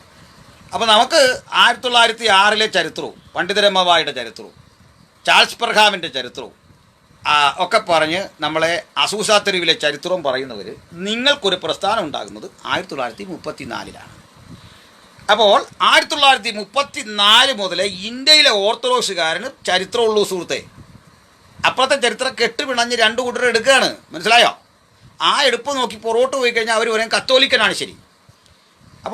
അപ്പം നമുക്കൊരു ചോദ്യം ചോദിക്കാം, ഒരു സംഘടനയുടെ അസ്തിത്വമാണോ നിങ്ങൾ ഈ പാരമ്പര്യം എന്ന് പറയുന്നത്, അതോ വിശ്വാസധാരയുടെ ആ ത്രെഡ് എത്തി നിൽക്കുന്ന ഇടമാണോ നിങ്ങൾ ഈ പാരമ്പര്യം എന്ന് പറയുന്നത്? സംഘടന രജിസ്റ്റർ ചെയ്തതിനെക്കുറിച്ചോ, അല്ലെങ്കിൽ ഒരു സംഘടനാവൽക്കരിക്കപ്പെട്ട ചർച്ചോ ഒരു ഓർഗനൈസേഷനോ സ്ഥാപിച്ച കാര്യമാണോ, അല്ല വിശ്വാസ സംബന്ധിയായിട്ടുള്ള അതിൻ്റെ പൗരാണികതയാണോ, എന്താണ് ഈ പാരമ്പര്യം എന്ന് പറയുക? ഇത് രണ്ടുമാണെങ്കിലും ഓർത്തഡോക്സുകാരന് രക്ഷയില്ല. കാരണം ഒരു വിധത്തിലെ സ്ലീഹ പാരമ്പര്യവും ഇല്ലാത്ത പ്രസ്ഥാനമാണ് ഓർത്തഡോക്സ് സഭ. ഒരു സ്ലീഹ പാരമ്പര്യവും ഇല്ല.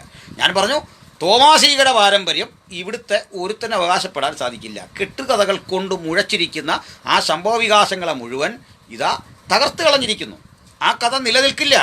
ഒന്നാമത് സോഷ്യൽ മീഡിയ കൂടി വന്നതോടുകൂടി ഈ ചരിത്രത്തെ പൊളിക്കാൻ പാകത്തിന് ബോധോദയമുള്ള ആളുകൾ സമൂഹത്തിൽ ഇടപെട്ട് സംസാരിച്ചു തുടങ്ങിയതോടെ ആ ചരിത്രത്തിന് നിലനിൽപ്പില്ല. തോമാസ് ലീഗ ഇവിടെ വന്ന് 7.5 പള്ളി സ്ഥാപിച്ചെന്നും കുരിശു വെച്ചു എന്നൊക്കെയുള്ള കെട്ടുകഥകൾക്ക് ഇനി സ്ഥാനമില്ല. അത് തെളിയിക്കാൻ കഴിയുന്ന ഒരു പണ്ഡിതനുമില്ല. അത്തരം പണ്ഡിതന്മാർ ഡിബേറ്റിന് വരട്ടെ, ഞങ്ങൾ പൊളിച്ചടിക്ക് തിരിച്ച് വീട്ടിൽ വിടും. അത്തരം ചരിത്രം നിലനിൽക്കുന്നതല്ല. അപ്പോൾ അടുത്ത കാര്യം, ഇതിന് ചരിത്രം പറയുന്നത് തോമാസ് ലീഗയെക്കുറിച്ച് ചരിത്രം പറയുന്നത് പള്ളി കണ്ടെന്നാണ് പറയുന്നത്. പള്ളി കണ്ടു, എങ്ങനെയുണ്ട്? കുരിശ് കണ്ടു, പള്ളി കണ്ടു, അല്ലെ തോമാസ് ലീഗയുടെ കല്ലറ കണ്ടു. ഇതൊക്കെ തെളിവല്ല. ഇതൊന്നും ഒരു തെളിവല്ല. ആര് പറഞ്ഞു തോമാസ് ലീഗയുടെ കല്ലറയാണ്? ആര് പറഞ്ഞു ഈ സംഭവങ്ങൾ ഇങ്ങനെയാണ്? ചുരുക്കത്തിൽ അത് കെട്ടുകഥയാണ്.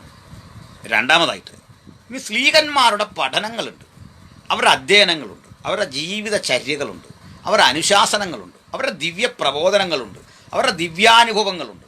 അത് മുഴുവൻ കാണുന്നത് സ്ലീഹ കാലഘട്ടത്തിലാണ്. അപ്പോസ്തല പ്രവൃത്തി 2 പറയുന്ന ഏതാണ്ട് AD 33 ആരംഭിക്കുന്ന ദൈവ ഇഹലോകത്തിലെ ആ ചരിത്രം അങ്ങോട്ട് തുടർന്ന ഏതാണ്ട് 95 അവസാനം മരിച്ച അപ്പോസ്തലനെന്ന് കരുതുന്ന യോഹന്നാൻ വരെയുള്ളവരുടെ കാലഘട്ടത്തിലെ ഏത് സംസ്കാരത്തോടാണ് ഇന്ത്യയിലെ ഓർത്തഡോക്സുകാരൻ കടപ്പെട്ടിരിക്കുന്നത്? ഏത് വിഷയത്തോടാണ് നിങ്ങൾ കടപ്പെട്ടിരിക്കുന്നത്? ദയവായി പറയൂ. അല്ല, നമ്മൾ ചൂടാകും, ഞാൻ ചീത്തയൊന്നും പറയല്ലല്ലോ. എൻ്റെ മാന്യ സുഹൃത്തുക്കളെ, നിങ്ങൾ പറയൂ.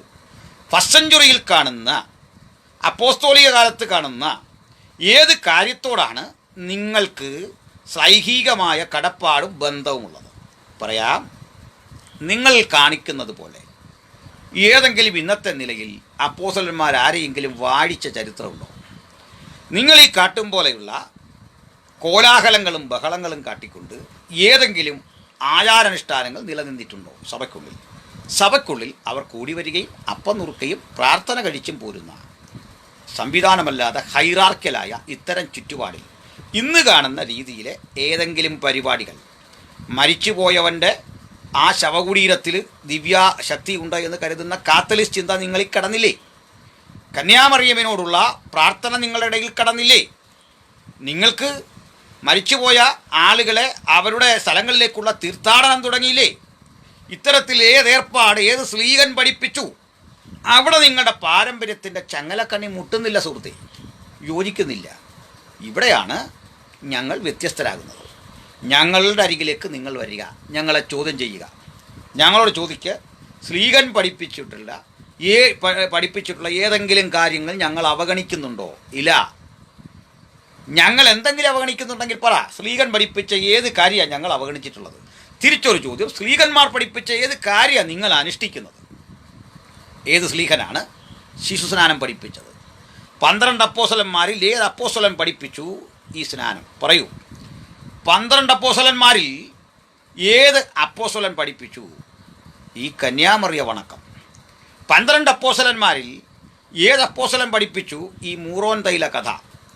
12 അപ്പോസ്തലന്മാരിൽ ഏത് അപ്പോസ്തലൻ പഠിപ്പിച്ചു ഇത്തരത്തിൽ കുരിശ് വെക്കുന്ന ഏർപ്പാട്, കൽക്കുരിശ് ഒക്കെ കൊണ്ട് നാട്ടി വെക്കുന്ന ഏർപ്പാട്?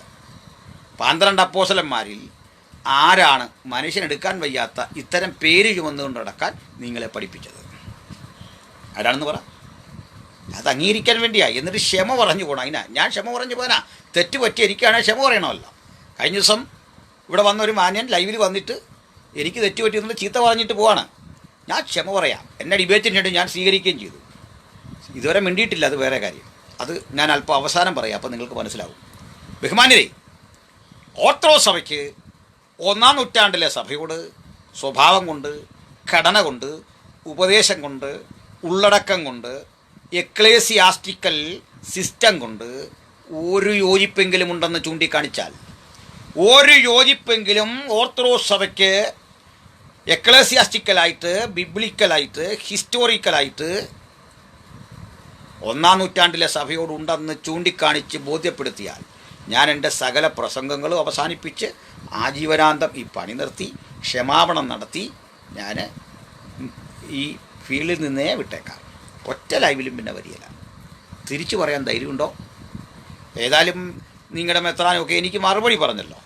പള്ളിക്കേസ് വിഷയത്തിൽ മറുപടി പറഞ്ഞ സ്ഥിതിക്ക് ഇതിനും കൂടെ ഒരു മറുപടി പറ. ഇത് നമുക്കെല്ലാം സമൂഹത്തിന് പ്രയോജനപ്പെടുന്ന കാര്യമല്ലേ. പള്ളി അടിയേക്കാൾ നല്ലല്ലേ നമുക്ക് ദൈവശാസ്ത്രം പറഞ്ഞാകട്ടെ, നമ്മുടെ ചിന്തകളുമൊക്കെ ആ വിധത്തിലാകട്ടെ. നമുക്ക് നിങ്ങളും അതൊക്കെ അംഗീകരിക്കുന്ന കാര്യമാണല്ലോ. ഈ ദൈവശാസ്ത്ര ഡയലോഗ് വേണമെന്നൊക്കെ നിങ്ങളുടെ പുസ്തകത്തിൽ എഴുതി വിട്ടേക്കുന്ന കാണാം. ഞങ്ങൾ പെർവേർട്ടഡ് ഫെയ്ത്താണെന്നാണ് പറയുന്നത്. എവിടെ നിന്നാണ് ഞങ്ങൾ പെർവേർട്ട് ചെയ്തത്? പറയൂ. സ്ത്രീകന്മാർ പഠിപ്പിച്ച ഏത് പാഠങ്ങളിൽ നിന്നാണ് ഞങ്ങൾ അകന്നത്? നിങ്ങൾ മൊത്തം അകന്നിരിക്കുന്നു. അടിസ്ഥാനമേ തെറ്റിപ്പോയി. നിങ്ങൾക്ക് ഒരു സ്ത്രീകൻ്റെയും ഒരു പാരമ്പര്യത്തോടും ബന്ധമില്ല. ഒരു സ്ത്രീകൻ്റെ അധ്യയനം നിങ്ങൾ ചിന്തിക്കുന്നില്ല. വീണ്ടും ജനനമെന്നൊരു പാഠം നിങ്ങൾ എങ്ങും പഠിപ്പിക്കുന്നില്ല.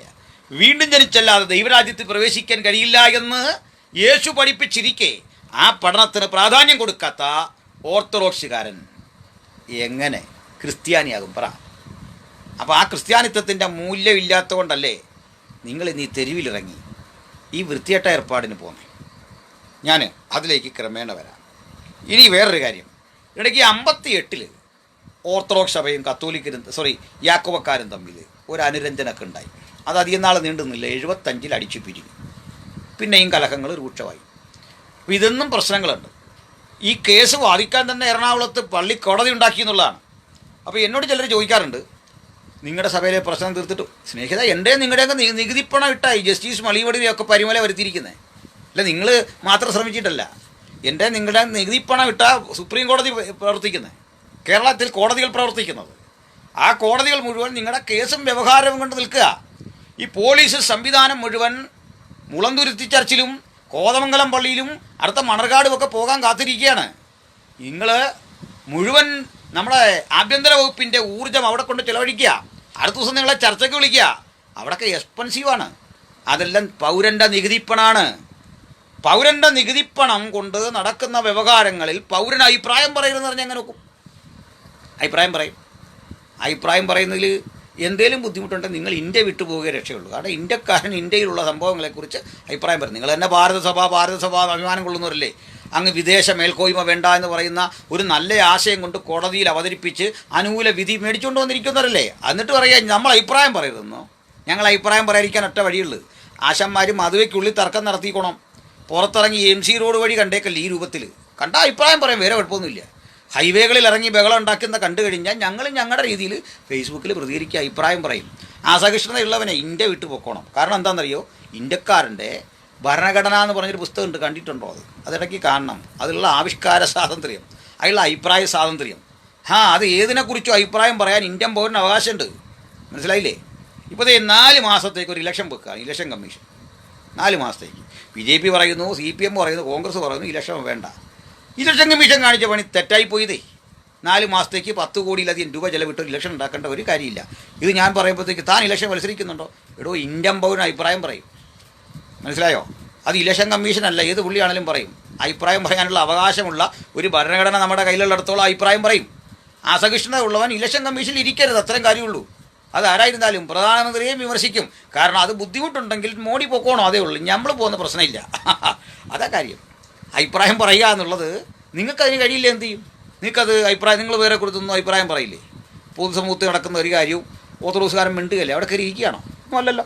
അപ്പം നിങ്ങൾക്ക് ഉത്തരമില്ലാതെ വരുമ്പോൾ മറ്റുള്ളവൻ പറയരുത് ഇവിടുത്തെ അടി തീർത്തേച്ച്. ഇവിടെ അടിയൊന്നും ഇല്ല. ഇത്ര അടിയുണ്ട് ചൂണ്ടിക്കാണിക്കുക. ഇവിടെ ഇങ്ങനത്തെ അടി എന്ത് അഭിപ്രായ വ്യത്യാസങ്ങളെല്ലാം ഇവിടെ ഉണ്ട്. അത് തെറ്റുമാണ്.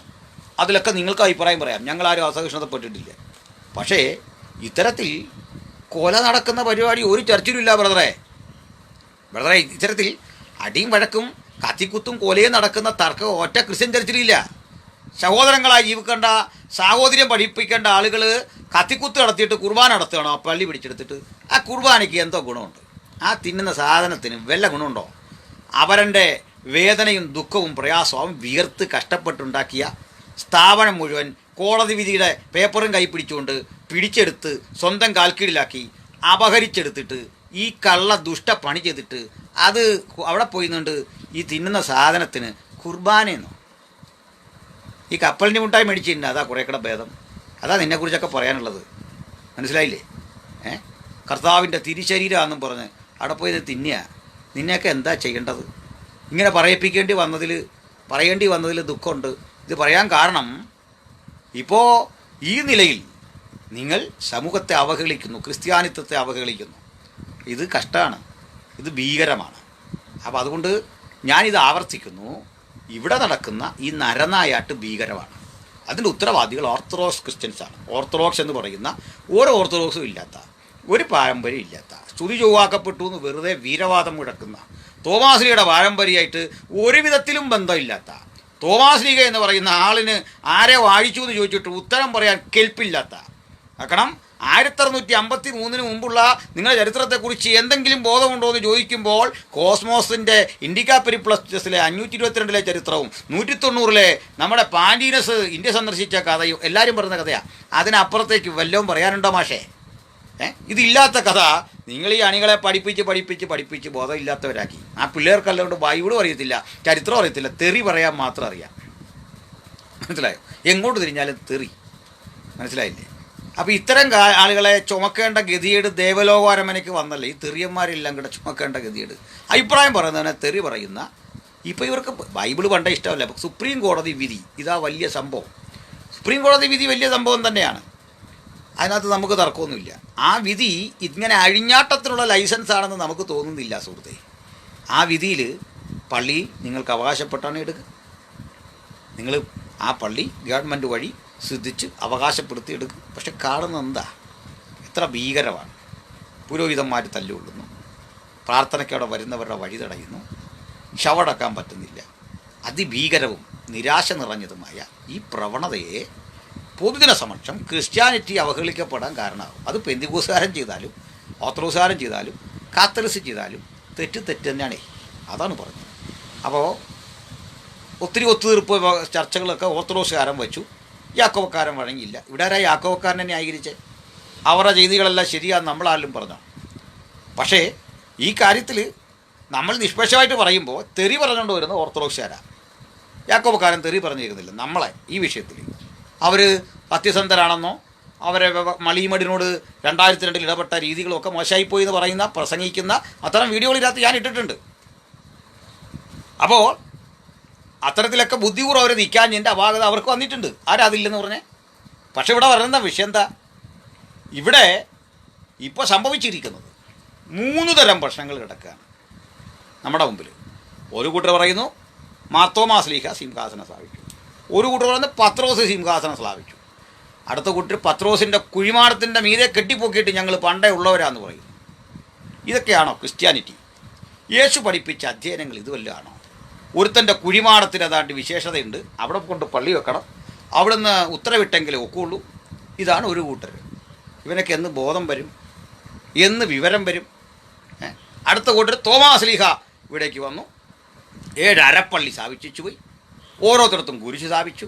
ഈ കെട്ടുകഥ ഇതേവായിട്ട് ഇതൊക്കെ പറഞ്ഞുകൊണ്ടിരിക്കാതെ കാലം ഒത്തിരി മാറി. നമ്മുടെ പുതുതലമുറ ഒരു ഓൺലൈൻ ജനറേഷനാണ്. ഇൻ്റർനെറ്റ് സമൂഹം നമ്മൾ പണ്ട് പറഞ്ഞു, അതും കടന്നു ഒരു ഓൺലൈൻ ജനറേഷൻ, സദാ ലൈവിൽ നിൽക്കുന്ന കുട്ടികൾ. അപ്പോൾ ഇവിടെ ഇവരോട് ഇനി കെട്ടുകഥ പറഞ്ഞാൽ നിങ്ങൾക്ക് അവരെ കിട്ടൂല. അല്ല, ഈ തെറിയൻ പിള്ളേരുണ്ട്, നിങ്ങളിങ്ങനെ ക്ലോൺ ചെയ്തെടുത്ത കുറേ പിള്ളേർ അതിനകത്തുണ്ട്. തെറി മാത്രം പഠിച്ചവന്മാരുണ്ട്. അണ്ടക്കുളു മൂലെ തെറി പഠിക്കുക. ജനിച്ച് വീഴുന്ന അടി കണ്ട് വളരുന്ന പിള്ളേർ തെറി പറയുന്നതിൽ അത്ഭുതമില്ല. നിങ്ങൾ ജനിക്കുന്നേ കാണുന്ന നിങ്ങൾക്കൊരു ശത്രുവിനെ പറഞ്ഞു കൊടുക്കും. ആരാ? യാക്കോബക്കാരൻ. യാക്കോബക്കാരൻ നിങ്ങളെയും പറയും. വേറെ ഒരു ശത്രു അവരുടെ മുമ്പിലില്ല. ഇത് കണ്ടു പഠിക്കുന്നവൻ ഞങ്ങളെപ്പോലൊരു വെറുതെ വിടുക, തെറി പറയുക. പക്ഷെ തെറി പറഞ്ഞാലൊന്നും നമ്മൾ ഇത് നിർത്തൂല. അതാണ് സത്യം. ഞാനിനി അവസാനിപ്പിക്കുക. ഇതിൻ്റെ ഇടയ്ക്ക് ഒരു ചെറിയ പ്രശ്നം കൂടെ പറയണം. ഇപ്പം ഞാൻ ഇതിലേക്ക് വന്ന ആദ്യം ഒരു അഭിപ്രായം പറഞ്ഞു. എനിക്ക് സന്തോഷമുള്ളത് ഈ വിഷയത്തിൽ ആരെക്കാളും മുമ്പ് ഞാൻ അഭിപ്രായം പറഞ്ഞു. ആരെക്കാളും മുമ്പ് ഞാനാണ് അഭിപ്രായം പറഞ്ഞത്. കാലം വെച്ച് നോക്കിയാൽ ഈ വിഷയത്തിൽ എങ്ങനെ അഭിപ്രായം? ഓർത്തഡോക്സ് സഭകൾ അധികാരപത്രം കയ്യിലെടുത്തുകൊണ്ട് യാക്കോബക്കാരുടെ പിൽക്കാല സ്വത്തുകളിലും അവരുണ്ടാക്കിയ അവരുടെ അധ്വാനവും പിടിച്ചു വാങ്ങുന്ന ചതി, അത് കിരാതമാണ്, മനുഷ്യാവകാശ നിഷേധമാണ്. മനസ്സിലായില്ലേ?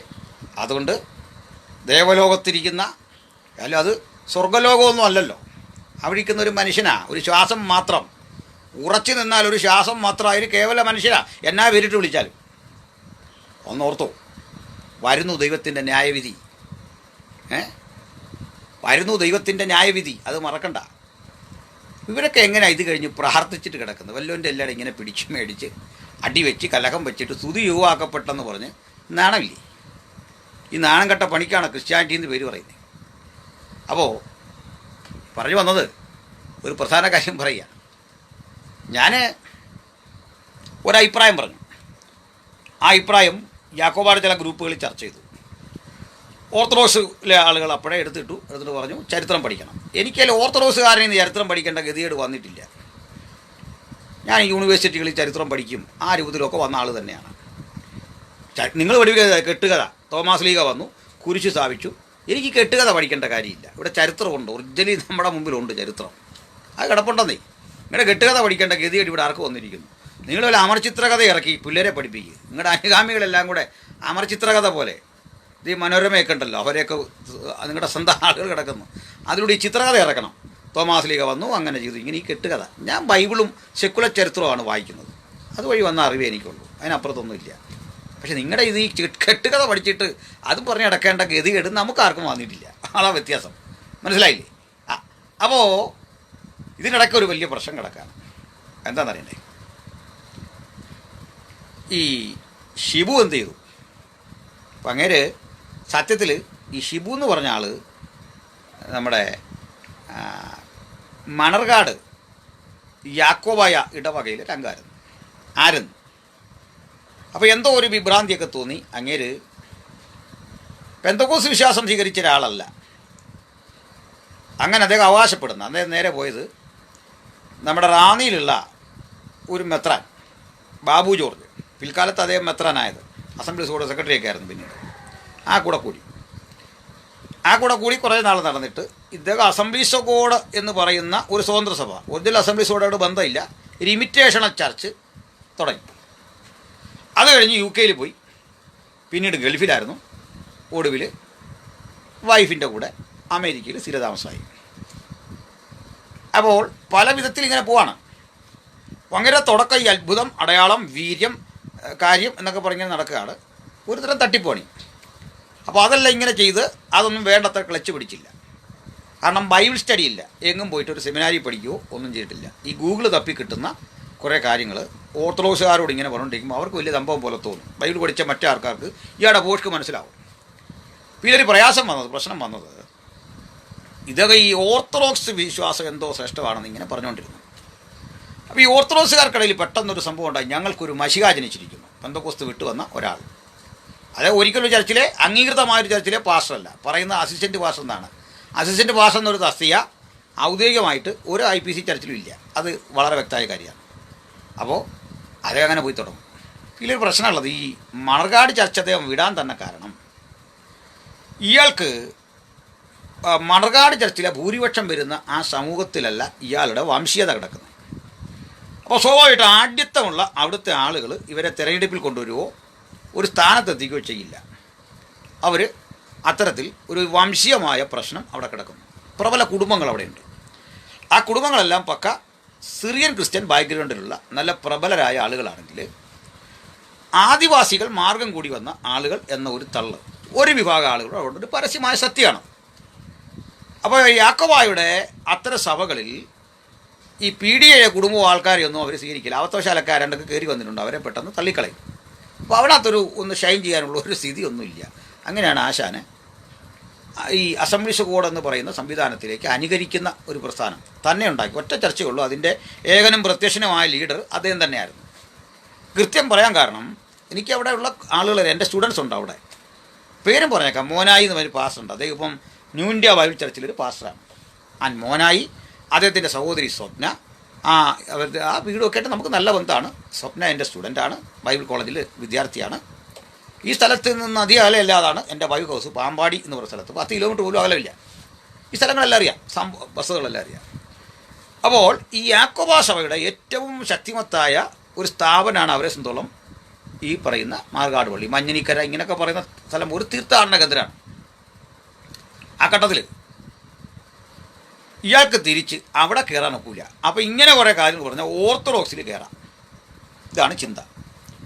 ഓർത്തഡോക്സിൽ എന്തെങ്കിലും ഒരു സ്ഥാനമൊക്കെ ഉറപ്പിച്ച് പോകാം. ഇതുമെല്ലാം പറയുമ്പോൾ ഈ ഓർത്തഡോക്സുകാർക്ക് അവരുടെ തിയോളജിക്കൽ സ്റ്റഡി പഴയ സെമിനാരിയൊക്കെ ഉള്ളത് കൊണ്ട് BD ലെവൽ MTH ലെവൽ വരെയൊക്കെ അംഗീകൃത കോഴ്സുകളും ഡോക്ടറേറ്റും ഒക്കെ ഉണ്ട്. നമുക്കറിയാം, അച്ഛന്മാർ എഡ്യൂക്കേറ്റഡാണ്, തിരുമേനിമാർ എഡ്യൂക്കേറ്റഡാണ്. അപ്പോൾ ഈ നിലയിൽ തിയോളജിക്കൽ സ്റ്റഡി ഇല്ലാത്ത ഒരാൾക്ക് അച്ഛനാകാനും പറ്റില്ല. BD മാസ്റ്റർ അത് ഇയാൾക്കില്ല. BD പോയിട്ട് തീപ്പെട്ടി പോലും കയ്യിലില്ല, അതാ സ്ഥിതി. അപ്പോൾ ചുരുക്കി പറഞ്ഞാൽ ഇയാൾ നേരിട്ട് പൊരുതാൻ വയ്യ, കാരണം തിരിച്ച് അവിടെ ചെന്നു. അപ്പോൾ ഈ മണർകാട് ഇടവക കേൾക്കുകയില്ല. വീട്ടുകാർ ചെന്നപ്പോൾ ഒത്തിരി കരഞ്ഞു പറഞ്ഞു നിങ്ങൾ ക്ഷമാപണമൊക്കെ ഉന്നയിച്ചു വന്നാൽ വരാം. അപ്പോൾ അപ്പുറത്ത് എന്ത് ചെയ്തു, ഇയാൾ എന്ത് ചെയ്തെന്ന് വെച്ചാൽ ഒരു പയ്യനെ ഇറക്കി വിട്ടു. കാരണം ഇയാൾക്ക് നേരിട്ട് പറയാൻ വയ്യ, പറഞ്ഞാൽ യാക്കോബക്കാരുടെ പക്ഷം ചേർന്ന് പറയേണ്ടി വരും മണർകാട് കയറണമെങ്കിൽ. ഓർത്തഡോക്സുകാരെ സപ്പോർട്ട് ചെയ്താൽ എന്താ സ്ഥിതി, മണർകാട് കയറ്റത്തില്ല. മണർകാടുകാരെ യാക്കോബക്കാരെ സപ്പോർട്ട് ചെയ്താലുള്ള സ്ഥിതി എന്താ, ഓർത്തഡോക്സുകാർ കയറ്റത്തില്ല. അങ്ങനത്തെ ഒരു വിഷമവൃത്തത്തിൽ പെട്ടുപോയി, ഒരു മിണ്ടാട്ടമില്ല. അപ്പോൾ പുള്ളി പുതിയൊരു അടവെടുത്തു. ഓർത്തഡോക്സ് യാക്കോബ ഐക്യം ഞങ്ങൾ ഒന്നാണ്. 110 വർഷമായിട്ട് ഭരണകൂടം നോക്കിയിട്ട് നടക്കാത്ത കാര്യം ഇയാൾ നോക്കിയാൽ നടക്കുമോ? അല്ല, നടക്കുമോ എന്ന് ചിന്തിച്ച് നോക്കിയേ. എങ്ങനെ നടക്കാനാ? 110 വർഷത്തെ വ്യവഹാരം എവിടെ പോയി നിങ്ങൾ തീർക്കും? ഇങ്ങനെയൊക്കെ അവിടെ ഒരു റോളും ഇല്ല, കണ്ടിട്ട് പോരാ. മനസ്സിലായില്ലേ? ഒരു ഇലക്ഷനിൽ പോയി യാക്കോബായുടെ സഭയിൽ മണർകാട് നിന്ന് മത്സരിച്ച ജയിക്കില്ല. അറിയാതൊക്കെ പണ്ട് ഇവരൊക്കെ കുടുംബത്തിൽ നിന്ന് ആളുകളെ വെച്ചിട്ട് അവരെ ആദിവാസി ബാക്ക്ഗ്രൗണ്ട് തിരിച്ചറിഞ്ഞപ്പോൾ അവിടുത്തെ ആഢ്യന്മാരായ ക്രൈസ്തവർക്ക് അതൊരു കുറവ്, അത് തെറ്റാണ്. ഇവരെ കൂടെ അംഗീകരിച്ച് പോകണമെന്ന അഭിപ്രായക്കാരനാണ് ഞാൻ. ഇവരെയൊക്കെ പരിഗണിച്ച് പോകണം. മുഖ്യധാരയിലേക്ക് അത്തരം ആളുകളെ പരിഗണിച്ച് പോരണം. അവരുടെ കൂടെ നിന്നൊക്കെ വളർന്നു വന്ന ആളുകളേറെ ഉണ്ട്. നല്ല നിലയിലായിട്ടുള്ള ആദിവാസി കുടുംബങ്ങൾ ഇഷ്ടംപോലെ മലയാളത്തിൽ കേരളത്തിലുണ്ട്. ഇപ്പോൾ തന്നെ മതിരാവരാങ്കൂറിൽ ഒരു പ്രമുഖനായ MP ഉണ്ട്. അദ്ദേഹം ഇതേ പശ്ചാത്തലത്തിലുള്ള ഒരാളാണ്. പക്ഷേ അദ്ദേഹത്തെ നമുക്ക് കണ്ടാലോ പറഞ്ഞ രീതിയിലൊന്നും തിരിച്ചറിയില്ല. മാസ സ്റ്റൈബൻഡ് വാങ്ങുന്ന ST വിഭാഗത്തിൽപ്പെട്ട ഒരു MP താനീ സുറിയാനി ക്രിസ്ത്യാനിയായിട്ട് അഭിനയിച്ച് ഇപ്പോൾ ഇവിടെ നിൽപ്പുണ്ട്. അപ്പോൾ അതൊക്കെ പറയേണ്ടി വരുമ്പോൾ പറയാം, അപ്പോഴല്ലേ കാര്യം. അപ്പോൾ പറഞ്ഞു വന്നത്, ഇതൊക്കെ തെറ്റാണ്. അവരെ അംഗീകരിക്കണം, ഉൾക്കൊള്ളണം. ആദിവാസികളും സമൂഹത്തിൻ്റെ ഭാഗമാണ്. വിശേഷിച്ച് ക്രിസ്തീയതയിലേക്ക് വന്ന ആളുകളെ കൂടുതൽ പരിഗണനയോടെ പോകാനുള്ള ബാധ്യത അവർക്കുണ്ട്. ഇത്തരം ചില തിക്താനുഭവങ്ങൾ ഇയാൾക്ക് നേരിട്ടു, കുടുംബത്തിനും നേരിട്ടു. അപ്പോൾ ഇവർ പെന്തക്കോസിലും പലയിടത്തും ചാടി അവിടെങ്കിലും ചെന്നിട്ട് ക്ലച്ച് പിടിക്കണില്ല, എങ്ങും പോയിട്ട് രക്ഷപ്പെടുന്നില്ല. ആ ഘട്ടത്തിൽ തനിക്ക് ഈ കുശാഗ്ര ബുദ്ധി ഉള്ളതുകൊണ്ട് ഷിബു എന്ത് ചെയ്തെന്ന് അറിയണ്ടേ. അപ്പോൾ ഷിബു ഒരു പാരമ്പര്യമൊക്കെ ഉണ്ടാക്കാനായിട്ട് ശ്രമിച്ചു. പീഡിക എന്ന് പറഞ്ഞാൽ ക്രിസ്തീയ തറവാടാണ്. അത് അൽക്കുടത്തോട്ടത്തെ പോലുള്ള പണ്ഡിതന്മാരോട് ചോദിക്കരുത്. എന്നെ കളിയാക്കി ഒത്തിരി കാര്യം പറഞ്ഞു. എടാ, ഏത് ഡിക്ഷണറിയിലാണ് പീഡികയ്ക്ക് ക്രിസ്തീയ തറവാടെന്ന് പേരുള്ള? ഇയാൾ എന്തായി പറയുന്നത്? പീഡിക ക്രിസ്തീയ തറവാട്? പീഡിക എന്ന് ഇയാൾക്ക് പേര് വരാൻ തന്നെയുള്ള കാരണം ഇയാളുടെ അപ്പൻ ഈ ചായക്കട നടത്തുമായിരുന്നു. ചായക്കട നടത്തരുത് തെറ്റൊന്നുമല്ല. ചായക്കട ഇല്ലേ മനുഷ്യന് യാത്ര ചെയ്യാൻ ജീവിക്കാനൊക്കെ ഉണ്ടായി, അത് ഉപകാരം തന്നെയാണ്. ഈ ചായക്കട എന്ന് പറഞ്ഞാൽ ബാർ ഹോട്ടലൊന്നും അല്ല അവിടെ ചെയ്യുന്നത്. ഈ ഷർട്ടിടാതൊക്കെ ഒന്ന് ചായ ഇടിക്കുന്ന പഴയ ഒരു രൂപ ഉണ്ടല്ലോ, ഒരു പഴക്കൊല കെട്ടിയിടുക, കുറേ ബോണ്ട ബോളി പരിപ്പുവട എല്ലാം വെച്ചിരിക്കുന്ന ഒരു കട, ഒരു ബീഡിപ്പെട്ടി അതിൻ്റെ അപ്പുറത്ത് അവിടെയൊക്കെ ആയിട്ട് ഇങ്ങനെ ഇരിക്കുക. അപ്പോൾ രാവിലെ പുട്ടും പഴവും ദോശയും അത്യാവശ്യം ഇതും കൊടുക്കുക, കട്ടൻ കാപ്പി കൊടുക്കുക. അന്നത്തെ ആളുകൾ വന്ന് രാവിലെ കുടിച്ചിട്ട് പണിക്ക് പോകുന്ന സാധാരണ തൊഴിലാളികൾക്കൊക്കെ വേണ്ടിയിട്ട് ഒരു ചെറിയ കട. അപ്പം അങ്ങനെ പറഞ്ഞ് ആളുകൾ പീഡിയ ചാക്കോച്ചി എന്ന് പറഞ്ഞ് കിട്ടി ഇവരെ പേരായി. പിന്നെ പള്ളിക്കാർ ഈ സ്ഥലം എല്ലാം കൂടെ കൊടുത്തു. പള്ളിയോട് ചേർന്ന് കിടക്കുന്ന സ്ഥലമൊക്കെ പിന്നെ അവർ പല രീതിയിലൊക്കെ ഡെവലപ്പായി കഴിഞ്ഞപ്പോൾ അവർ സ്വന്തമായി. അല്ലാതെ ഒരു ശുദ്ധ ചരിത്രം ഇല്ലാത്തവൻ എവിടെ പോയാലും അവന് നിലനിൽപ്പില്ല. അപ്പോൾ അവൻ്റെ ആജീവനാന്തമുള്ളൊരു ലക്ഷ്യമാണ് അനിൽക്കൊടുത്തോടത് എതിർക്കുക. അതിന് എന്ത് പണി ചെയ്യും? എന്താ ഇവൻ എന്നോട് വിരോധം, എനിക്കൊരു പിടിയും കിട്ടണില്ല. എന്തെങ്കിലും നേരിട്ട് എതിർക്കാൻ വയ്യ. അവൻ എന്നെ താണിയില്ല, സംവാദത്തിലൊന്നും വന്ന് അവന് കഴിയില്ല. അത് കണ്ടാണ് നമ്മൾ. ഇവൻ എന്ത് ചെയ്തു വെച്ചാൽ ഇപ്പോൾ ഒരുത്തരെ കിട്ടി. അവനെന്താണ്ട് പെന്തക്കോസ് വിരോധിയാണ്. അവർ ദമാമിൽ ഈ ടാക്സി ഓടിക്കുകയാണ്, അനധികൃതമായി ടാക്സി ഓടിക്കുകയാണ്. അവനെ പിടിച്ചു. അപ്പോൾ അവിടെയൊക്കെ അറിഞ്ഞാൽ പിടിക്കാത്തിടും അവനെ. ആൽബർട്ട് എന്നാണ് എൻ്റെ പേര്. അവനെ പിടിച്ചിട്ട് അവൻ്റെ ഭാര്യ പെന്തക്കോസുകാരിയാണ്. അപ്പോൾ ഇവനെ പിടിച്ചിട്ട് വെളുക്കോളം ചീത്ത പറയിക്കുക. എന്തിനാണെന്നറിയണ്ടേ? ഷിബു നേരിട്ട് ഇതിൽ ഇടപെട്ട് സംസാരിച്ചു പോലെ വരുന്ന ഭവിഷ്യത്ത് ഓർത്തഡോക്സിനെ സപ്പോർട്ട് ചെയ്താൽ മേലാൽ മണർകാട് ഇടവകയെ കയറ്റിയില്ല. മണർകാടുകാർക്ക് വേണ്ടി വാദിച്ചാൽ ഇപ്പോൾ കുറേ പിന്തുണ ഓർത്തഡോക്സുകാരുടെയാണ്, അത് പൊട്ടും. അപ്പോൾ ഈ ചൂടുചോറ് വാരിക്കാൻ വേണ്ടിയിട്ട് ആൽബർട്ടിനെ ഇറക്കി വിട്ടു. തെറി തുടങ്ങി. തെറിയുടെ ഒരു പരമ്പര. ഏതായാലും നിങ്ങളെത്ര തെറി പറഞ്ഞാലും എങ്ങനെ അവഹേളിച്ചാലും ഞാൻ ഈ പ്രിയപ്പെട്ട സുഹൃത്തുക്കളോട് വളരെ ഹൃദയംഗമായി ചലഞ്ച് ചെയ്ത് പറയുന്നു. You cannot proof your saint Thomas tradition. If you have such a courage, I challenge you to prove your St. Thomas tradition in front of a public, reputed personalities. ആദരിക്കപ്പെടുന്ന സമൂഹത്തിൻ്റെ നടുവിൽ നിങ്ങൾക്ക് സംവാദവേദിയിൽ വന്ന് ഇത് ചർച്ച ചെയ്യാൻ കഴിയുമെങ്കിൽ വാ. സാധിക്കില്ല. ഇപ്പോൾ ഞാൻ നിങ്ങളുടെ ട്രഡീഷൻ തന്നെയാണ് പറഞ്ഞു. അപ്പോൾ ഷിബു വരത്തില്ല, അവന് പേടിയുണ്ട്. അവന് ഈ ഒളിയുദ്ധത്തിലാണ് ഇഷ്ടം. ഞങ്ങളെല്ലാം ബ്ലോക്ക് ചെയ്ത് വെച്ചിട്ടാണ് അവനീ പണിയുന്നത്. അപ്പോൾ എന്നോട് ചില പറയാറുണ്ട് ഈ എടാ പോടാന്നൊക്കെ. ഇവൻ എല്ലാവരും വിളിക്കുന്ന എടാ പോടാന്നാണ്. പിന്നെ അവന് നമുക്ക് തരാത്ത മനുഷ്യത്വം അവന് കൊടുക്കണമെന്നൊന്നും നമുക്ക് നിയമമില്ല. എനിക്ക് അത്ര വിനയമുള്ള ഒരാളല്ല, അവിടെ പറഞ്ഞേക്കാം. ചെല്ലു പറയും ഇവനോടൊന്നും മറുപടി പറയരുത്. ഞാൻ പറയാതിരുന്ന ഹെവൻ അറിയാൻ കാര്യങ്ങൾ മിണ്ടുന്നില്ല എന്ന് ഓർത്തിരുന്നാണ്. പരിധി വിട്ട് കഴിഞ്ഞാൽ എന്ത് ചെയ്യും? അപ്പോൾ ഈ ക്ഷമ ദൗർബല്യമായിട്ട് കരുതരുത്, അത് ശരിയല്ല. അപ്പോൾ എനിക്ക് അത്ര വിനയമുള്ള ഒരാളല്ല, അവിടെ പറഞ്ഞേക്കാം. അതുകൊണ്ട് ഉചിതമായ മറുപടി ഇവർക്ക് കൊടുത്തിരിക്കും. അത് പിണങ്ങുന്നതൊന്നും എനിക്ക് വിഷയമല്ല. എന്നോടുള്ള സപ്പോർട്ടോ എന്നോടുള്ള സിമ്പതിയോ നിങ്ങൾക്ക് കുറഞ്ഞു പോകുന്നതും എൻ്റെ പ്രശ്നമല്ല. കാരണം ഒരു മനുഷ്യനെന്ന നിലയിൽ ഞാൻ എൻ്റെ കാര്യം പറഞ്ഞാണ്.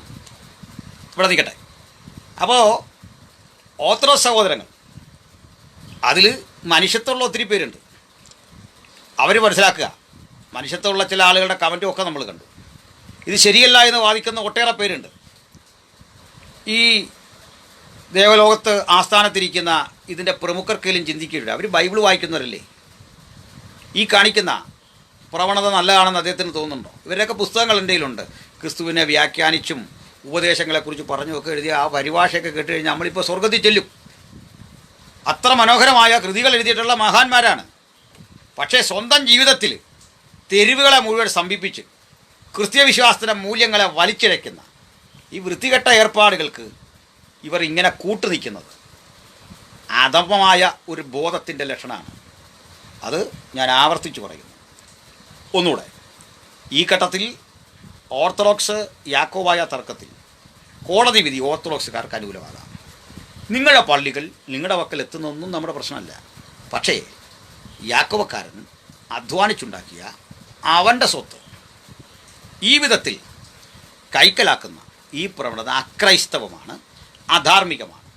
ഞാനൊരു ചോദിച്ചോട്ടെ, കോടതി വിധി നാളെ ഇന്ത്യയിലെ മുഴുവൻ സ്വത്തുക്കളും ഗവൺമെൻറ്റിന് അവകാശപ്പെട്ടതാണ് എന്ന് സുപ്രീം കോടതി വിധിച്ചാൽ, അത്തരത്തിലൊരു തീരുമാനത്തിലേക്ക് പോയാൽ നമ്മൾ സർക്കാരിനെ അല്ലെങ്കിൽ കോടതിയെ അനുസരിക്കണമെന്ന് പറയോ? ഇപ്പം തന്നെ ചർച്ചാക്റ്റിനെതിരായി മാറുക. എന്താ കാരണം?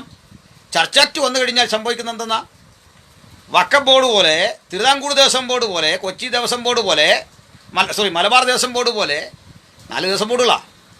ക്രൈസ്തവർക്കും സ്വത്തും വ്യവഹാരവും ബോർഡിന് കീഴ് വരും, ഗവൺമെൻറ്റിൻ്റെ കൺട്രോൾ ഉണ്ടാവും. എന്നാൽ രാജ്യ നിയമമാണ്, അതങ്ങ് പാലിച്ചേക്കാന്ന് പറയുന്ന ഓർത്തഡോക്സുകാരെ നിങ്ങൾ കണ്ടോ? അങ്ങനെ വരും. അവരെതിർക്കുന്നു. ഇപ്പോൾ എതിർക്കുകയാണ്. യാക്കോബ സഭ ചർച്ചാക്റ്റിനെ അനുകൂലിക്കുകയാണ്. അപ്പോൾ ചർച്ച് ആക്ട് വരുമ്പോൾ ഇവർക്ക് വേറൊരു സ്വഭാവം. അത് നിയമം ആയിക്കഴിഞ്ഞാലുള്ള സ്ഥിതി എന്താ? അല്ലെ ഇവർ പറയട്ടെ, ചർച്ചാക്റ്റ് നാളെ നിയമമായാൽ ഞങ്ങൾ സർവാത്മന സ്വീകരിക്കും. ഓർത്തഡോക്സുകാരൻ പറയോ? അത് വേണ്ട. അപ്പോൾ അത് പറ്റിയത്. അപ്പോൾ കോർട്ട് ഉത്തരവിട്ട് കഴിഞ്ഞാൽ അത് അപ്രമാദിത്വങ്ങളാണ്. തീർച്ചയായിട്ടും കോർട്ട് ഉത്തരവിൻ്റെ മറവിൽ ഈ കാട്ടുന്ന മനുഷ്യാവകാശ നിഷേധം തെറ്റാണ്. അതുകൊണ്ടൊരു കാര്യം ഓർക്ക്, ഈ പിടിച്ചു വെക്കുന്നതും ഈ അപകരിച്ചെടുത്തതും ഇതൊന്നും ക്രിസ്തീയമല്ല, ഇതൊന്നും ദൈവീകമല്ല. ഈ കാണിക്കുന്ന ഏർപ്പാടുകളൊന്നും ശ്ലീഹ പാരമ്പര്യങ്ങളിൽ പെട്ടതല്ല. അതുകൊണ്ട് നിങ്ങൾ കള്ളം പഠിപ്പിക്കുന്ന സമൂഹത്തെ, നിങ്ങളുടെ സഭാ പ്രസ്ഥാനം സെൻറ് തോമസ് ഒറ്റയാണെന്ന് പറഞ്ഞു 1934 മാത്രം തുടങ്ങിയ ഒരു പ്രസ്ഥാനം ഇപ്പോൾ അന്ത്യോക്യൻ പാത്രിയാർക്കീസിനെ എതിർക്കുമ്പോൾ ഓർക്കണം, പണ്ട് പോയി പാത്രിയാർക്കീസിൻ്റെ സമയം നോക്കി കാത്തു കെട്ടി കിടന്നവരാ തലേ കൈയൊന്ന് വെക്കാൻ. പാത്രിയാർക്കീസിൻ്റെ സമയം നോക്കിയിട്ടേ അദ്ദേഹത്തെ കൊണ്ടുവന്ന് തലേ കൈയൊന്ന് വെക്കാൻ കാത്തു കെട്ടി നിന്നവർ പറയുക ഇത് തദ്ദേശീയമാണ്, ഇത് സ്വാതന്ത്ര്യം സ്വതന്ത്രമായിട്ട് പ്രവർത്തിക്കേണ്ട. എന്നാൽ പിന്നെ മർത്തോമാ സഭ പറഞ്ഞല്ലേ പോയത്, നിങ്ങൾ എന്തി അന്ന് പോകാൻ? അത് കറക്റ്റ് പറഞ്ഞില്ല. മർത്തോമാ ചർച്ച് അന്നും പോയില്ല, അന്ന് അവർക്കെതിരായിരുന്നു. അപ്പോൾ ഞാൻ ഇവിടെ എന്നെ സ്നേഹിക്കുന്ന ബിനു പത്തനാപുരം പറഞ്ഞു, 10 കുടുംബങ്ങൾക്ക് വേണ്ടി 1000 കുടുംബക്കാരെ ഇറക്കി വിടുന്നത് മനുഷ്യത്വമല്ല. തീർച്ചയായിട്ടും അത് തെറ്റ് തന്നെയാണ്. ഇവിടെ ഒരു ധാരണയുണ്ട്, കോടതി വിധിയെ വിമർശിച്ചാൽ ഏതാണ്ട് പാവമാണെന്നാണ്. കോടതി വിധിയെ വിമർശിച്ചതിൻ്റെ പേര് അഗ്നിനരകം കിട്ടിയ ഒരു കുഴപ്പമില്ല. കോടതി വിധി അങ്ങനെ നിൽക്കട്ടെ, വിധി വിമർശിക്കപ്പെടണം, വിധിയും വിമർശിക്കപ്പെടണം. അതാണ് നമ്മുടെ നിലപാടതാണ്.